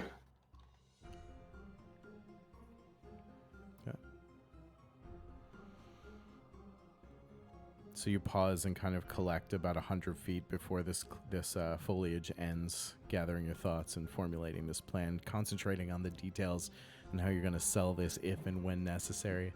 Is there anything else you want to cover off? I'll hand it over to you. Before they go any further, Muse pulls out what looks like a tattered red scarf and wraps it around his neck, and tries to and hides anything that looks more presentable from his life as an artificer. Okay. All right. He'll still keep the last word strapped to his leg. Okay. Roll a sleight of hand for me. It's not terribly difficult. You can just kind of pick the things that herald your profession as a tinkerer in your pack and get them out of view. But just to make sure as you're checking over things and you know, as best you can tell, it's more or less indescript. The red scarf is the big one for him, so. Right. That's going to even out that 6 roll on the sleight of hand. If you roll shit on your sleight of hand, just tie a bandit mask around your face. That's the plan. And I'll give you an advantage on your performance check that's coming later. Good. Glitter Bomb is going to offer her disguise kit to Drogon. Okay. She's got proficiency in that in case he would rather let her do that. Mhm. Fake face, I help. Sure. Okay. A little trepidatious about what's about to happen, but sure. You've seen her disguise herself, and it seems to amount to just like smearing dirt all over you, but this seems a little bit more advanced. Okay, good. All right. Then Glitterbomb, as you roll out the kit, and there's a mismatch of like this like basic wax type compound, a couple of different powders and colored pigmented foils, a couple of little rough horsehair brushes, and you kind of sit somewhat awkwardly, Drogon, as Glitterbomb begins to go to work on your face and press some of the prosthetics around your nose, evening out the bridge a little bit, softening out the creases of your face, and then creating almost like some scars or emphasizing any of the scars that already remain to make you look more bad guy. And Glitterbomb, go ahead and roll your tool proficiency check. Let me see. Which is this going to be kind of dexterity or charisma? What do you think? It's a tool check with proficiency, and Yeah. I believe it is going to be. I believe it's a charisma check, actually. Yeah. So go ahead and Okay. roll me a. I Yeah. think that's the one. Yep. Looks good.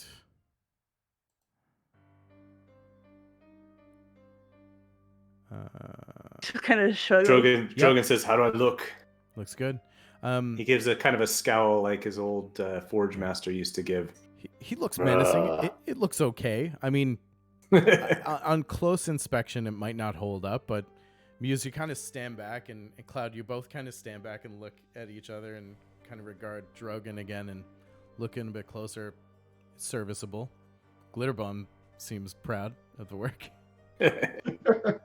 She's happily packing it back together and putting it in her bag. Job well done. Sorry. Cloud, what do you do? Clap. Start to clap for it, but then I put my hands down and go, There you go, Drogon. Your No first clapping. standing ovation. All right. So you turn your attention to the task at hand. Is there anything else you want to do before you continue forward?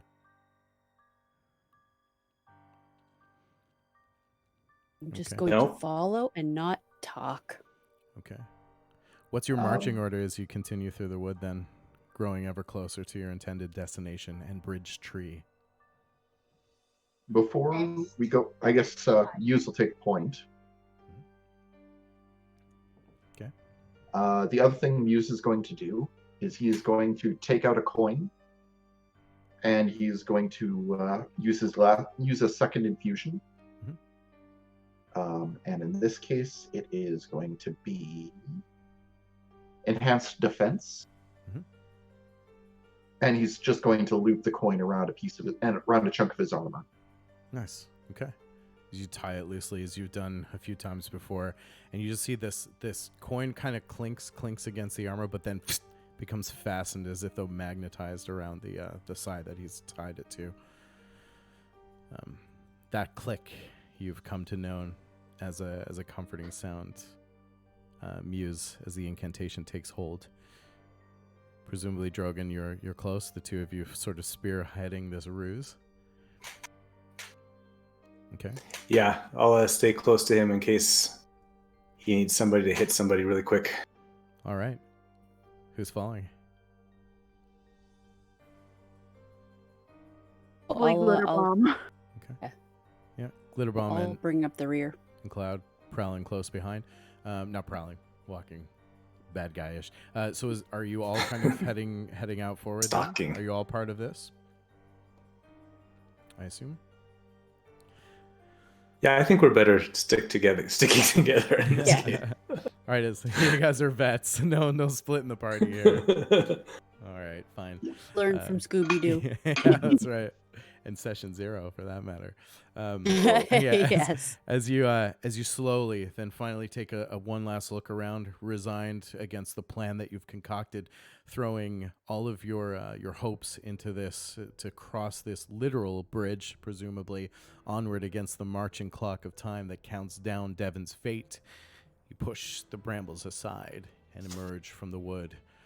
And the dense forest here opens up about 100 feet of cleared, gently sloping, rolling hillside.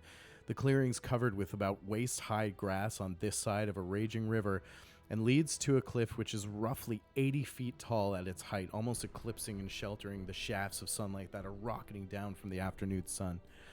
Growing from the base of the cliff, but towering some 100 feet in total in the air, is a mighty oak tree.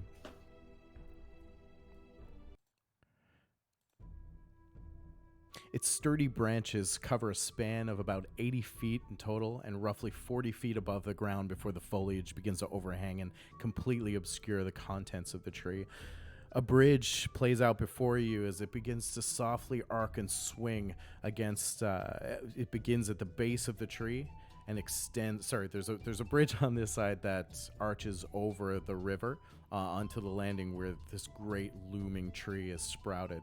And there's also a small, almost natural-looking but somewhat manufactured bridge that wraps around the base of the tree, extending all the way up into its lowermost branches.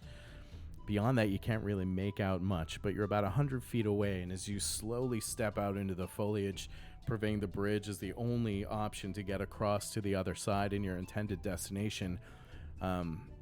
Muse, you stop for a moment, and you almost like, your ears almost perk as you hear the creak of a bow and the thwip as an arrow is loose, flying through the air and thump, sinks deep into the ground just inches away from your foot.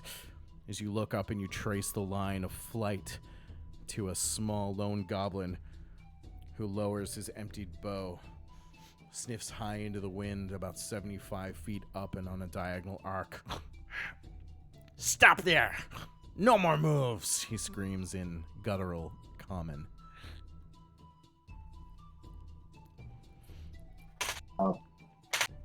Muse kind of puts his hands up placatingly for now. "Easy, friend. I've been sent here to come help out." You bring gold? And he slowly grabs another black-fletched arrow from a quiver at his back, draws it across the rough-hewn oak of his bow, and half pulls on the string. Nah, we're not here for gold, friend. We're here to help out. The pretty voiced lady sent us to make sure y'all are safe. He just snarls and looks back over his shoulder. You bring gold. Gold helps. He slowly draws back and draws a bead on you from his perch high above. Come on, didn't she tell you we were coming to help you out?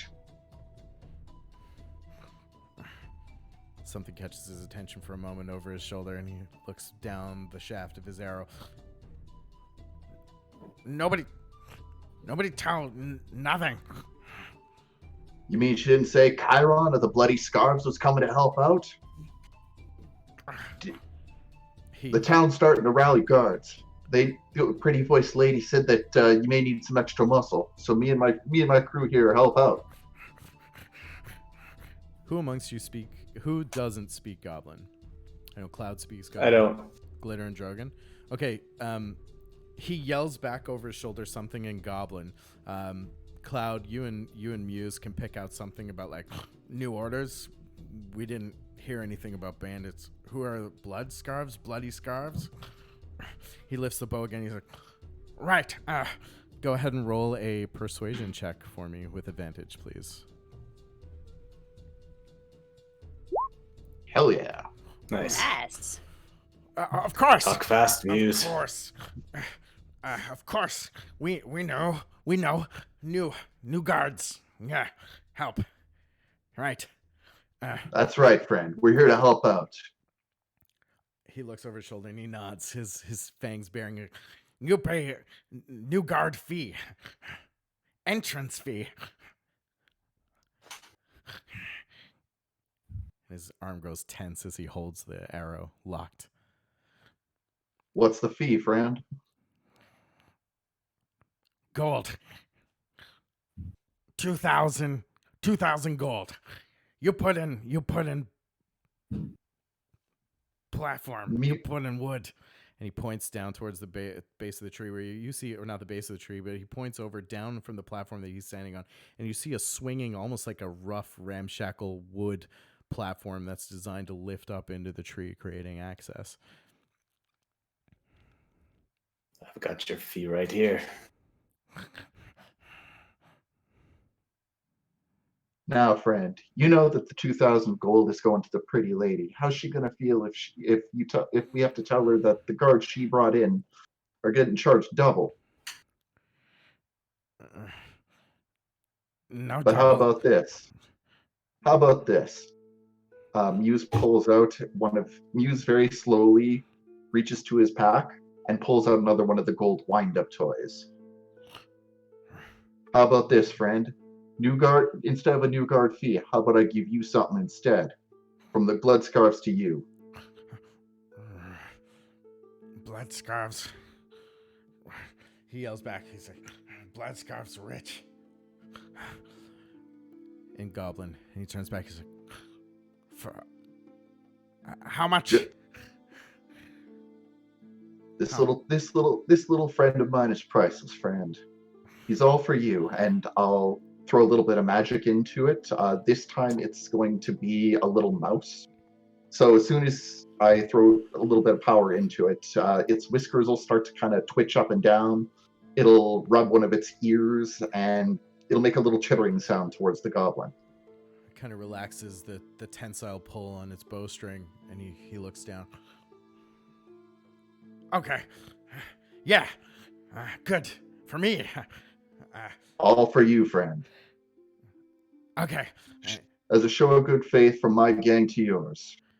Down! He yells into the tree, and you hear some chittering, some other guttural yells from the tree. And before long, the rickety platform begins to shudder, shake, and slowly descend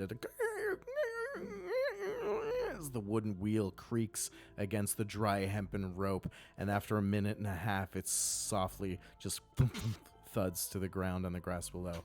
Put gold thing in box and back up. I'll come down. Come down and get it. Now, friend, if I'm going to be partnered with one of my hard-earned prizes here, you got to promise me you ain't going to put an arrow in me afterwards. We good? Yeah, of course. No hurt. No hurt. Crimson scarf. It's the bloody scarves, friend. Bloody. And I don't. Crimson's too big a word for me anyway. I'm bloody. Bloody scarf. I don't even know where that came from. No hurt. And you promise- bloody scarf. Just and pay. you promise the rest of my crew's going to be fine? How many? They're all good. Muse will put the little mouse in the basket. Okay, he keeps his arrow trained on you firmly as you make your way towards this rough built elevator type contraption. It's a wooden platform. As you cross the wooden bridge, it rises about 30 feet from here to the edge of the opposite side of the embankment, and the scene plays out before you as such.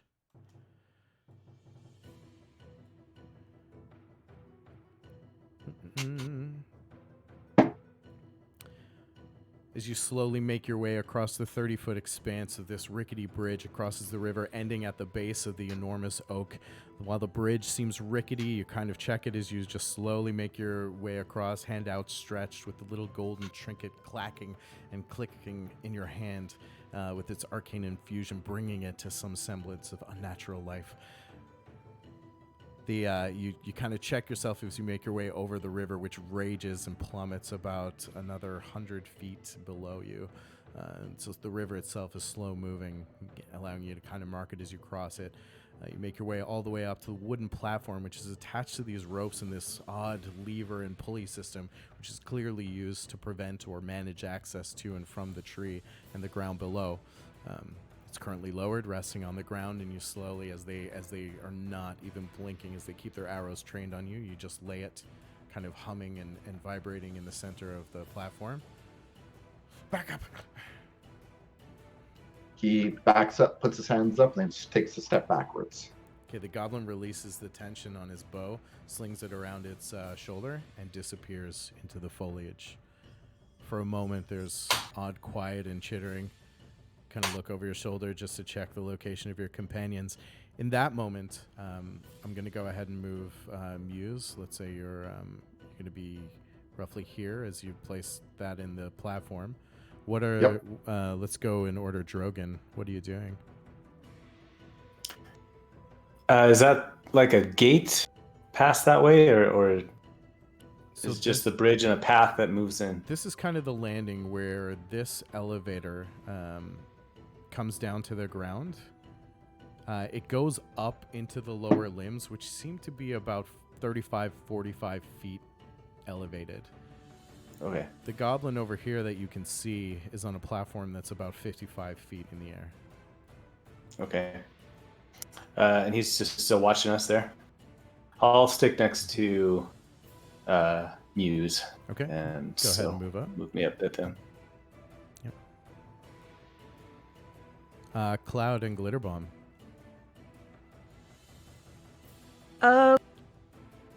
Glitter Bomb is just kind of makes some falsely grumpy croaks like a raven, and kind of slouch and skulk up just pretty close behind Drogon, but not like right on his heels. Okay, you can go ahead and move up. And Cloud, how are you positioning yourself as this Cloud the has ruse decided. takes shape? Cloud has decided that bad guys swagger and look cocky, so that's like walking up. Amazing. All right, good stuff. Let's do a let's do a group performance check. In all my years DMing, the first one actually too, the first one ever, group performance check. Let's see him.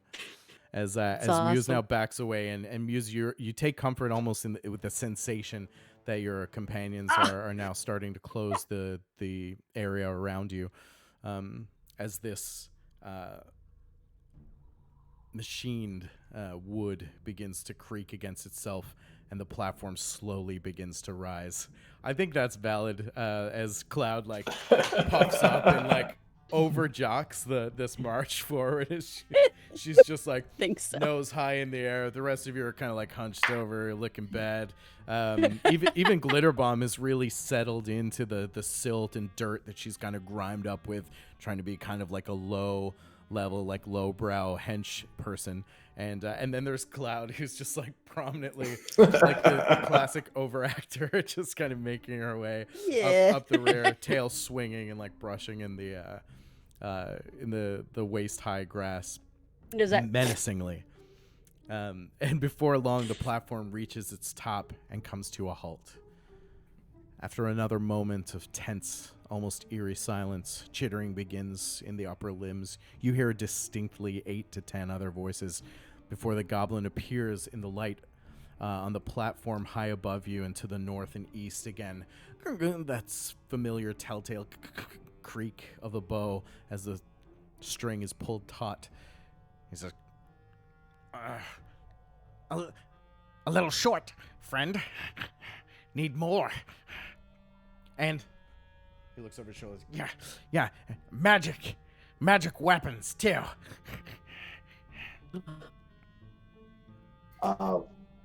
Muse responds back, "Come on, friend. Are you? That's just right unfriendly. We're here to do a job just like you. Now, if we're lacking in our weapons and our gold, how are we going to do our job? The pretty voiced lady's going to be might upset with us. And she'll be might upset with you when we have to explain why it happened. Now, you remember what happened to your friend and her tongue? I don't know about you, but I don't want to lose my tongue to the pretty voiced lady. Do you?" Even from there, you see like his face sort of flatten. Go ahead and roll a persuasion check with advantage for me. Nice. beautiful? Whew, thank fuck. I already lost my horn to the last time a boss was upset with me. I really don't want to lose any more bits. He looks over his shoulder. And I just kind of tap the horn that's cracked. Now, friend, I gave you something that's definitely worth a good amount of gold. Plus, it's a gift from me to you, from one leader to another. He kind of looks over his shoulder. He relaxes the bow. He says, looks over you, standing there at the low, and then finally, down, yells back into the tree. Echoes this guttural chorus of goblin shrill before the platform again begins to ratchet and lower to the ground, coming to a soft thud. Did someone say bits? All right. Thanks kindly, friend. I look to the others and just kind of gesture on. All right, you horrible luck. We got work to do. Into the fire, then. Glitterbomb will croak like a raven and follow him onto the platform, I guess. All right. This goblin doesn't waste a moment keeping its bow trained on you, but as you make your way into the platform, is everyone following suit? Yep. Drogon's a little bit nervous about the quality of the elevator here, but he'll slowly step onto it and test it out. That nervosa is only further aggravated as the hemp rope around this rough pulley system as you all kind of pile in, Drogon in tow. I'll just move you over there. But eventually, after some shuddering and heavy complaints from the wood mechanism, it slowly begins to coil up and pull very slowly, foot by foot. You're kind of monitoring, trying to keep your composure, but watching the hemp radio begin to pull taut and slowly fray like a blink, blink, as it continues to groan and strain under the pressure. But whatever being is operating this ramshackle lift seems to be able to make it work, even with the full weight of the four of you packed tightly into its center. And as it slowly groans to a halt at the top of the full 45-foot ascent, you see a twisting path that coils around the great oak and reveals another goblin. You just kind of come flush with the tip of the point of its stone arrowhead as it follows you up, just kind of snarling. You can almost feel the eyes of the other goblin perched high above on the platform behind you as they were very carefully scrutinizing you. And you slowly step from the platform as it adjusts with a jolt with each one of you that steps off from the wooded planks of the lift onto the somewhat more stable coiling ramp that's built in and escalating upwards into the upper boughs of Bridge Tree. What do you do as you step off? Yep. We all step off. Okay. At the top of the The ramp, bomb you is- see two hulking... there's a very odd mismatch of goblins that seem to be calling this area home or occupying Bridge Tree currently. And this pair at the top are hulking and almost brutish. They're still very goblin-like, more hunched, but they seem a little bit more thickly muscled, wielding these mauls and kind of rough-hewn, shorn, like almost pot-lid shields. Rough, crooked kind of helms leaning over their low, thick brows as they snarl, their hot breath kind of escaping even into this unseasonably warm autumn morning. Or afternoon, rather. Late afternoon. All right. Muse, what's your play? Muse again, making sure they know he's not going for a weapon anytime soon. He looks around and is like, the pretty voice lady said there'd be a good group of goblins here waiting for us. It's a pleasure to meet y'all. They just kind of snarl and look back and forth at one another. You keeping a close eye on the pretty man? Look back and forth. Yeah. We're in control. We're in charge. Of course, friend. It's your feast, and it's tasting pretty good from here, and I ain't gonna mess with it. I'm just here to make sure that when the guards from the town come rolling around, we're here to help keep things nice and even for you. They look back and forth at one another. Good. You do what we say. He kind of slams the end of his maul on this ramp. It shakes. Some dirt falls off, falling away into the long expanse below. And they both kind of squint as they look at the group. Where are the rest of you now? Are you staying low at the bottom of the ramp, or what's the plan? As Muse continues to kind of negotiate on behalf of the pack. Drogon, what are you doing?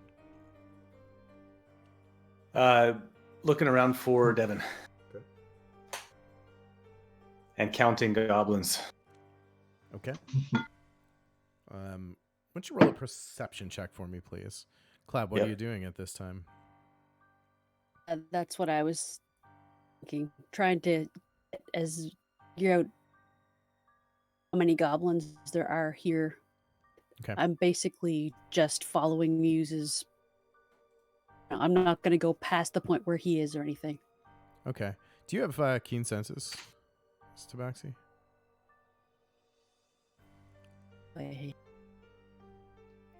I have.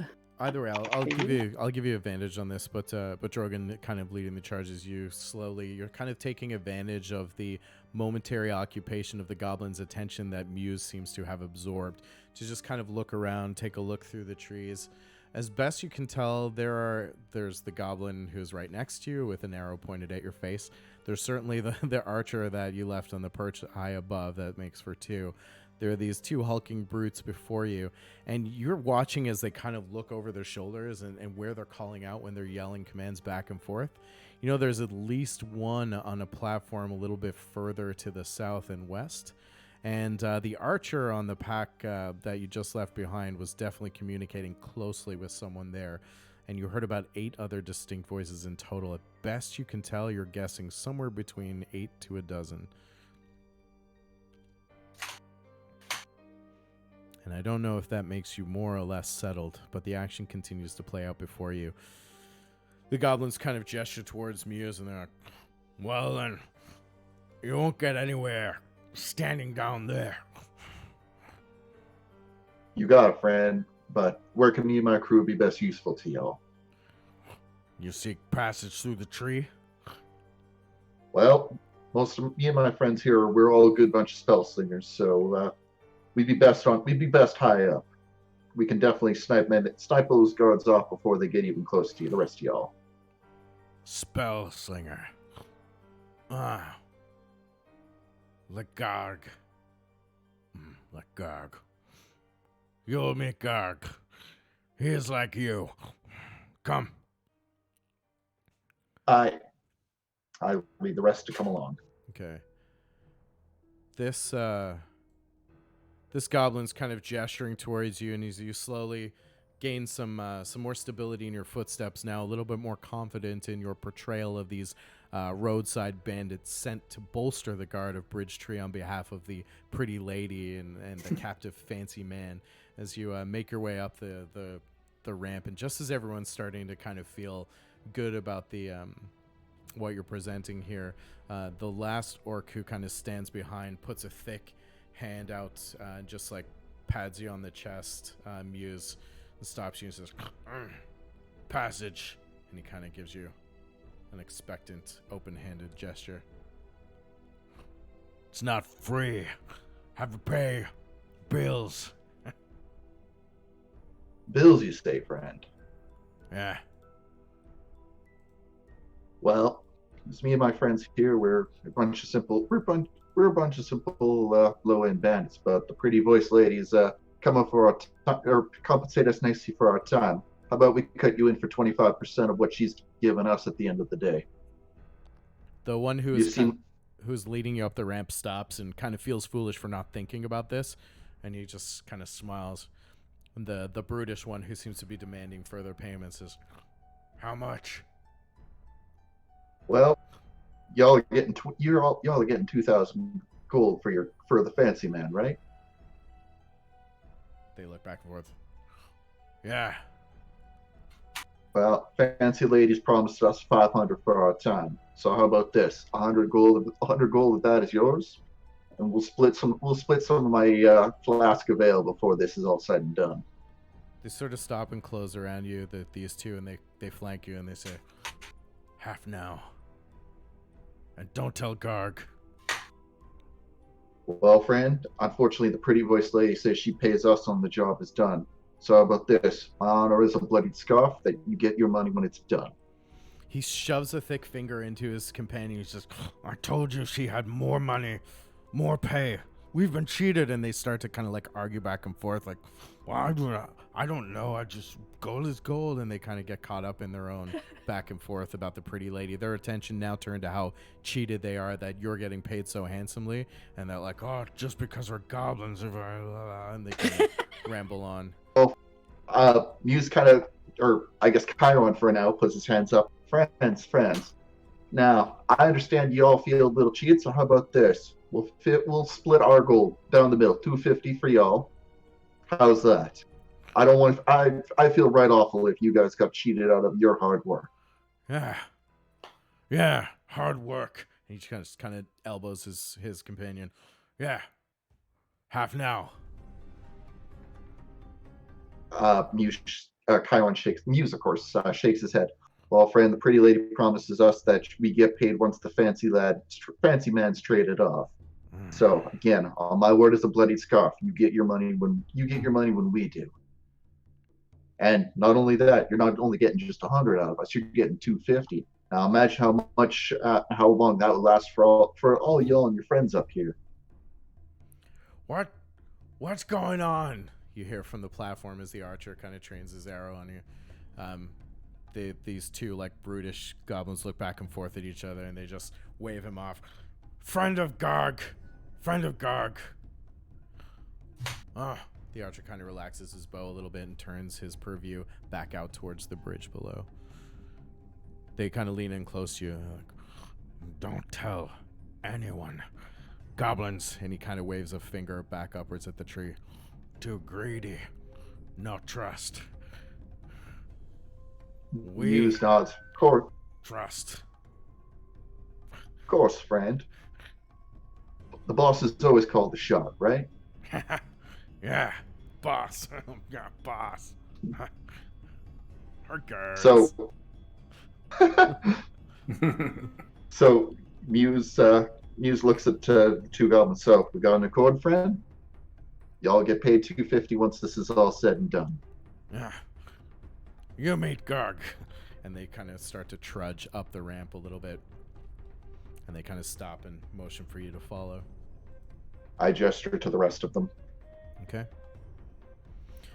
So the rest of you pull up behind, fall in file, and as you're kind of walked now up around this snaking circular ramp that goes around the outer trunk of this impossibly huge great oak.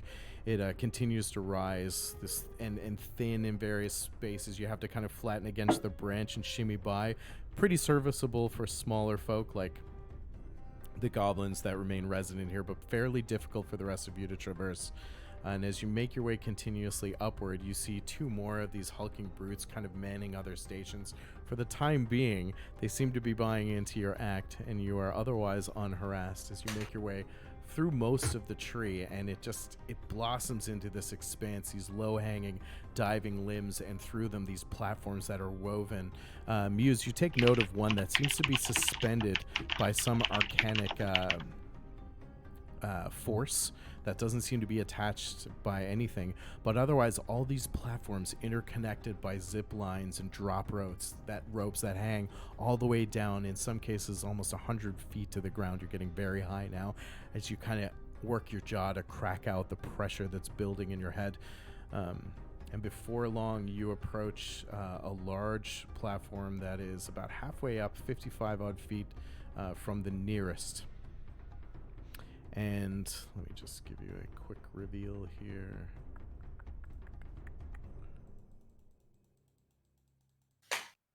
As you begin to make your way up to the center of the tree, it's kind of flattened out here and hollowed out into a soft, smooth bowl. And in the center, pacing around the top side of the lever and pulley system that operates the lift below, you see a very voluminous, small but stout-looking goblin dressed in plate mail that looks like it's seen years and years of wear and no maintenance whatsoever. It's heavily rusted. It's kind of slapped together. The plates are mismatched, and it's just shafted and shunted to kind of create a metal like sleeve around this little goblin that exists somewhere in there. A helm that doesn't match it is more almost Norse in style, fur trimmed with a broken horn that's like leaning and crooked, and it's just like slapping a scimitar against its lap as it seems to be going about the motions of its own patrol. And after a few more steps, the Nervosa somewhat building, the two brutes that walked you up in the beginning step up onto a large, broad platform, again about another 20-35 feet high as you continue to climb. And this platform is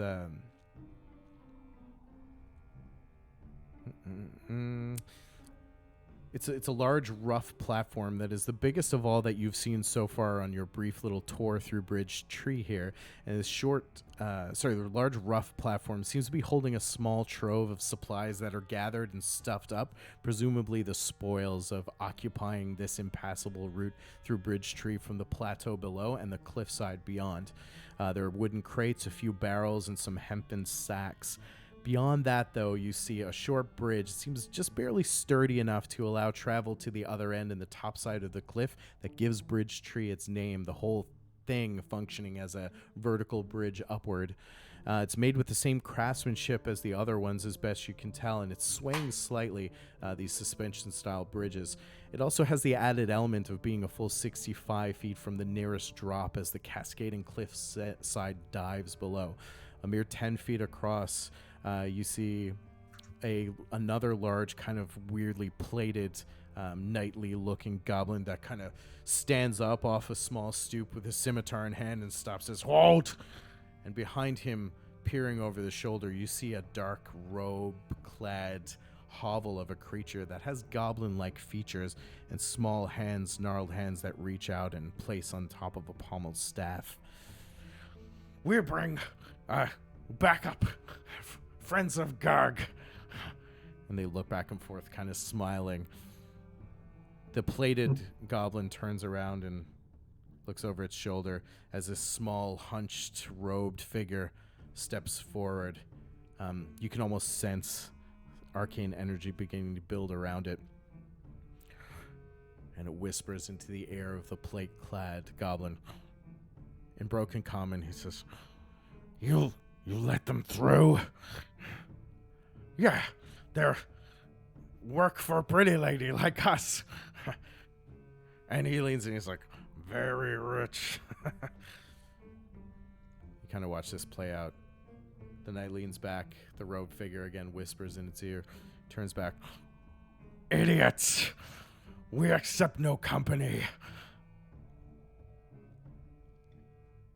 They look to you, and this figure just slowly pulls the scimitar, waving it, brandishing it menacingly.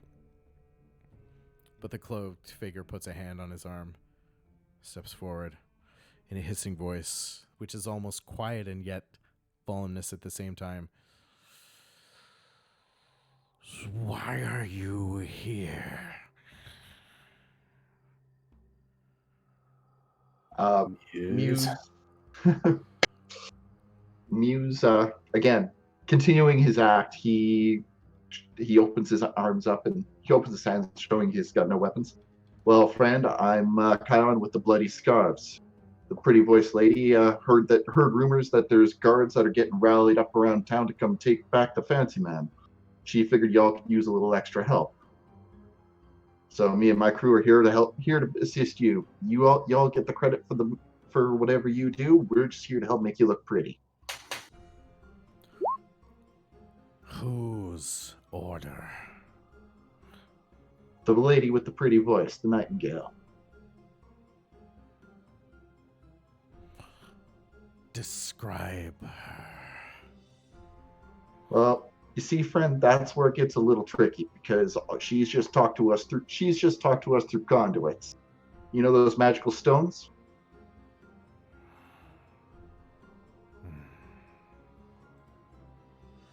You look like a pretty talented spell thrower yourself. Sure, you've seen one or two." He slowly pushes the armor-clad figure just slightly aside and opens his hand. He says, "Of course, we are on the same side." "Well, we're just here to make y'all look good. So, tell you what can we do to help you out? My man Skark back there, he's actually one of the best armor smiths of the Bloody Scarves. Your goblins need any of your armor fine-tuned?" You see the cloaked hood of this figure just kind of nod, and he says, actually, roll a perception check. Actually, no, hold up. What's your passive perception? 11. Okay. Drogon, what's your passive perception? 13, I think. Okay.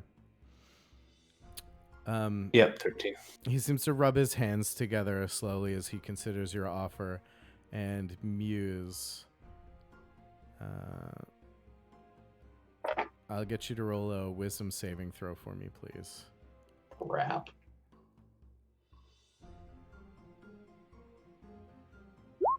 Whew.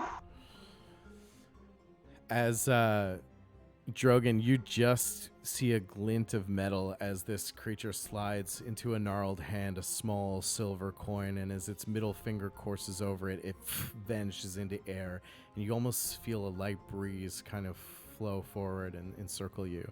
And Muse, you can almost feel the arcane energy, this attempted connection to reach out to you, but you kind of steal yourself away from it. Can I tell what he tried to cast? No, but it was something. Okay. I'm gonna continue playing the showmanship angle and I'll just kind of smile and go, well, come on, friend, that's just not very nice. I came to you with open hands. How about this? Ask me and I'll answer. Because, well, my head's awful thick, so sometimes magic may not pass quite through all the way. He looks over your shoulder and says, do you have the gold?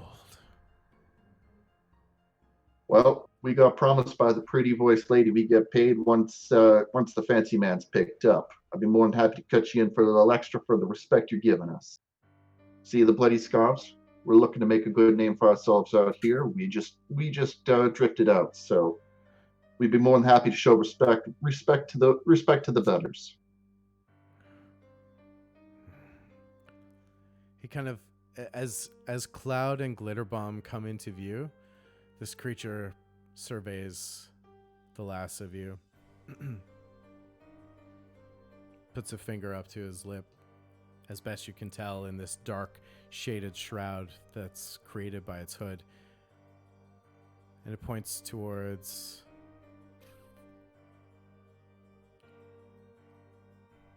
Cloud and rubs his hands together again. This time you see what's happening. You curious about the rest of my crew, friend? Handy bunch, he says in a low hissing voice. Cloud, I'll get you to make a wisdom saving throw for me, please. While you do that, I'm going to stop my cat from toppling over a monitor. Okay, sounds good. Hey, young bud. That'll be dead by the time he gets back. Cloud, again, you feel this almost like bristling wind just kind of touch your whiskers and just this odd, like kind of, when you feel like some unseen force has kind of walked behind you, but you pass it off, otherwise uncertain. Roll, Muse, roll one last persuasion check for me, please, with advantage. Stance changes a little at that point, like more wary, Mm-hmm. cat-like.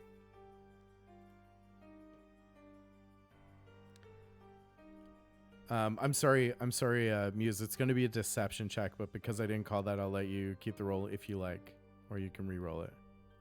I will keep it because there's no way I'm going to rock a 21. Okay. I'm going to continue I'll continue it though, or should I continue the introductions, or just keep quiet for now? No, go ahead. I'll gesture to Cloud. Now that's my girl Night Stalker. Anything that tries to run through the brush, she'll catch it faster than anyone. Mm-hmm. And the girl back. Sorry, what's your modifier on deception? Deception's 2, persuasion's 4. Gotcha. Okay. And that there, Kenku, she's Ravenbeak. She's the best eye in the sky. You'll see this side of the Briarwood. She'll croak like a raven. Very well. He just nods to the knight next to him. Where are you stationed? We do our best work high up, except for Scarrick here. If you want, I can get him to work on doing some patch ups on those goblins for you. We exact a fee. Well, what type of fee you're looking for, friend? He thinks and he almost repeats your words back to you from earlier. 10%. That's my honorable of you. How about we throw in as well, my man Scarrick here will also patch up some armor as a gesture from the Blood Scots to your clan. He looks over his knight, and the knight kind of raises an eyebrow and looks at its own crappy patchwork plate mail. He just nods slowly. Scarrick here has done some amazing work. I gesture to my own equipment and then I point to his armor. Needless to say, I'm a little bit more showy than my man Scarrick here, but his armor's top notch. He'll make your goblins look like a work of art. See to it, he says, and he looks at the knight and he says, but first, my fee. Of course, friend. As you know, the pretty lady with the pretty voice, she pays us after the fancy man's picked up. But of course, as a gesture of goodwill from my clan to yours, I'll produce another one of the wind-up toys. Have you ever seen an invention like this? No. Well, you're a spell thrower like me, so I can bet you I can teach you actually a couple of tricks with this. So I'll put the wind-up toy on the ground. This time it's going to be a little golden snake. And I'll again throw a little bit of magic into it. It'll start slithering around a bit. And it'll kind of stick its tongue out at the goblin as well.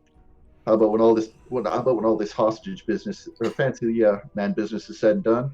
I'll teach you the spell that can power these things as well. Does that sound like a fair trade?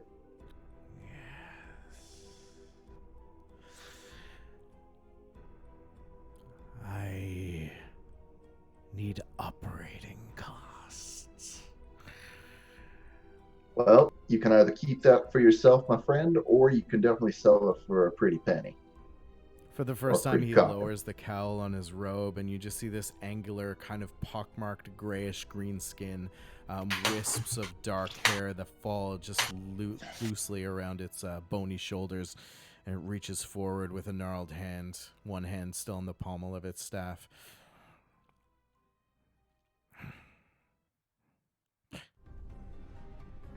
As he takes the small mechanism from you, tucks it into the folds of his robes.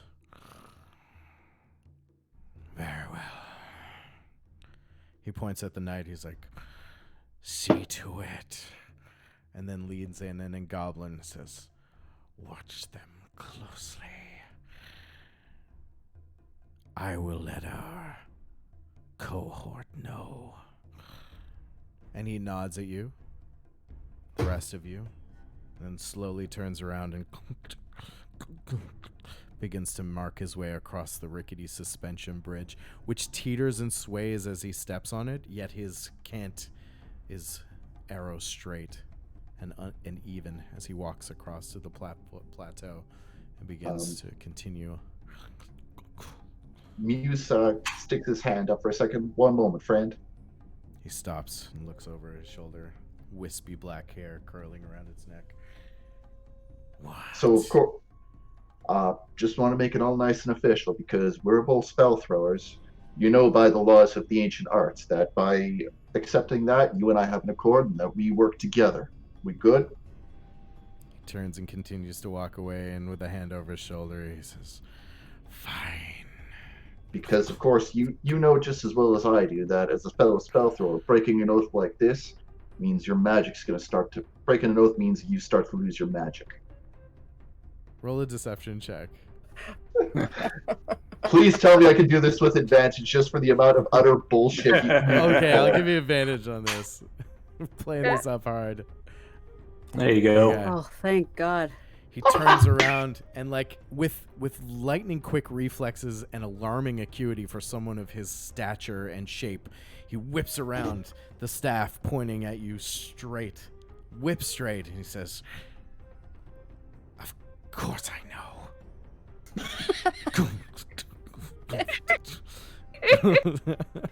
Just making sure, friend. You know how us spell throwers, we like to make sure everything's on the level, right? Continue to press the narrative before eventually he is out of sight and lost in the brambles beyond the traverse.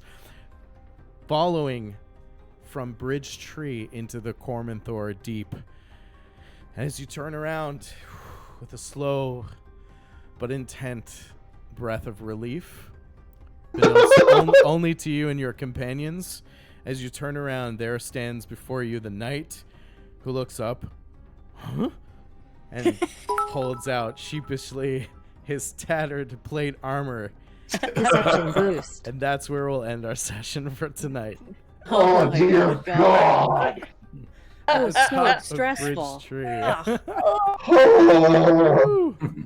Oh, good heavens. I'd like to say that just as that guy said, "Of course I know," Cloud was like, he was like clapping. A tense traverse up the entire elevation of Bridge Tree as our companions have incredibly talked and performed their way through this entire stronghold, presumably littered and saturated with goblins just such as these, who now seem to be looking to them as an asset and ally, who are not only going to help bolster those defenses, but also repair their crappy armor and equipment.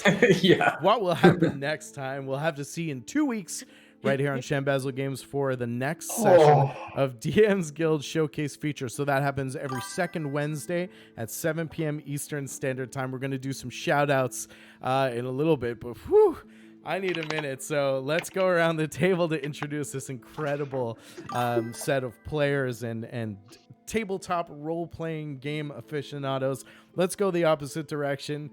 Leading, I think, understandably so, as leading the performance of this. Let's start with Dustin, Just Drawn Radio. Tell us about yourself and where can people find you? Of course, I am Just Drawn Radio. I do a radio show, talk about comics, comic book, why we all need heroes, and every once in a while I'll delve into the mental health aspects of that. Of course, needless to say, I'm also a fan of good old-fashioned Western movies because Muse is pretty much a shameless Clint Eastwood knockoff with a little bit of, I don't even know what the hell I just pulled out of thin air. But it is an honor and a pleasure to play with y'all. Likewise, that's mutual. Dads and Dragons, who are you and where can people find you?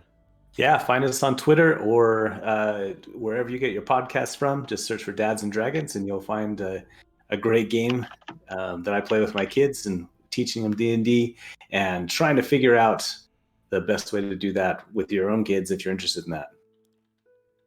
Awesome. Noble work for sure. Teaching the younger generation about the wonder and beauty of this amazing hobby. Kind of bring them up right. That's right. Also doing tremendous work in the space. Let's go to @ChickenlyNerd. Go to nerdychicken.ca and buy everything. There you go. Is that here? Short, sweet, simple. Go to nerdychicken.ca and buy and everything. At Chickenly Nerd. and follow at Chickenly Nerd. Yeah, at Twitter and Instagram. Sorry, my bad. Go ahead and run that again, Nikki. I interrupted you. It's okay.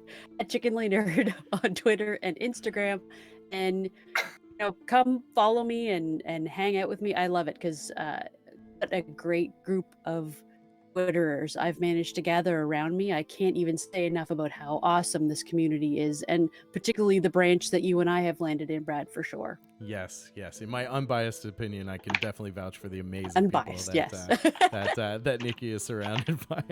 And really doing some great. Do check out the site. There's a tremendous amount of great things on there. Of course, the whole purpose of this not only is to showcase DMsGuild third-party creators, but also our wonderful community. And everyone you see here on screen today is part of that community. We met on Twitter mainly and answered the call for players, as did Angela. Let's go to @PleasantDoom. Tell us about yourself and where can these folks find you?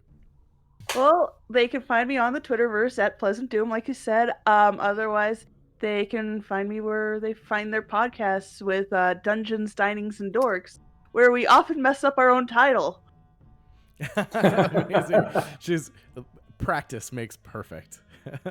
And of course, it brings together our favorite things, right? Like fellow nerds, Dungeons and Dragons, and food. Like that's pretty much the whole chain right there. And the three of the 4 tenets of survival. Yeah, the the three of us who host it have different interests. Like, we talk about television shows that we're into, movies that we find. Sometimes we'll talk about, hey, we found this podcast, it's awesome, or hey, we found this shop, it's awesome, or holy cow, I just found these most awesome dyes ever. Or I talk about things that I'm making, and we just have a good time and talk nerd talk. Awesome. And that's the best part of it is we're right here. We're accessible to you, playing around the table just like you do at home. So please come back and join us regularly. We're going to be adding a lot more community games like this. So if you like the idea, follow me as well on Twitter at Shambazzle Games. Of course, I'm Brad, aka Shambazzle Games. Shambazzle Games everywhere on the internet, so find me there. Definitely hit me up on Twitter. That's where I'm most active, and I'd love to hear from you. If you're enjoying the show, simply ask that you please help us share it out, get some other people into the fold. We want to share this great narrative and these great experiences, as well as this excellent third-party content with as many people as possible. So if you can toss us a follow, I'd greatly appreciate it. I have to give another shout out to Josh for his incredible generosity today, throwing mad gifted subs around today. So everybody wins. Really? Thank you so much, Yeah. Josh. Gifting subs to Googleos, at Aiden Arts, Blue Box RPG, PVTT Jeebus, Myo Silas, Pleasant Doom, Rightbit, MTMJ Moondog, 902PE Gaming, Just Drawn Radio, a lot of really great regular folks we see in chat too. Your loyalty and presence is not lost on me. I'm eternally grateful for it. We don't do it for the money, we do it for the community, so this is a really nice nod, and I greatly appreciate it. Thank you so much. Respect, dude. Definitely. And we'll give you great shouts, and we'll have to figure out something to do for Josh in the new system with, or not new system, the continuing system, the contingency system. Josh also actually coaches and trains DMs as well, so he's constantly giving. And there's another 650 Nice. bit. Brad giving that great community I shout may out. reach out to him so my DM game Yeah. doesn't suck as much. That's right. So enlist, reach out to Josh, and always a tremendous conversationalist too. So greatly appreciate it. Yeah, that's what we do it for. So validated. And as long as you folks are here, breathing life into this, and we'll continue to come back and perform for you and share what we've got as well, all day, every day. So once again, thanks for joining us for the DMsGuild Feature Showcase. We're going to continue to do a lot more of these too. So if you are a publisher, if you know a publisher who you think would like to be featured on a show like this, be a featured campaign, then I'm always open to things like that. So enough said. I'm going to get gushy here. On behalf of myself and everyone, happy gaming. Be good to one another. And we'll see you next time for another stream right here on Shambazzle Games. With that, good night. Thanks. Much love. Mwah. Bye.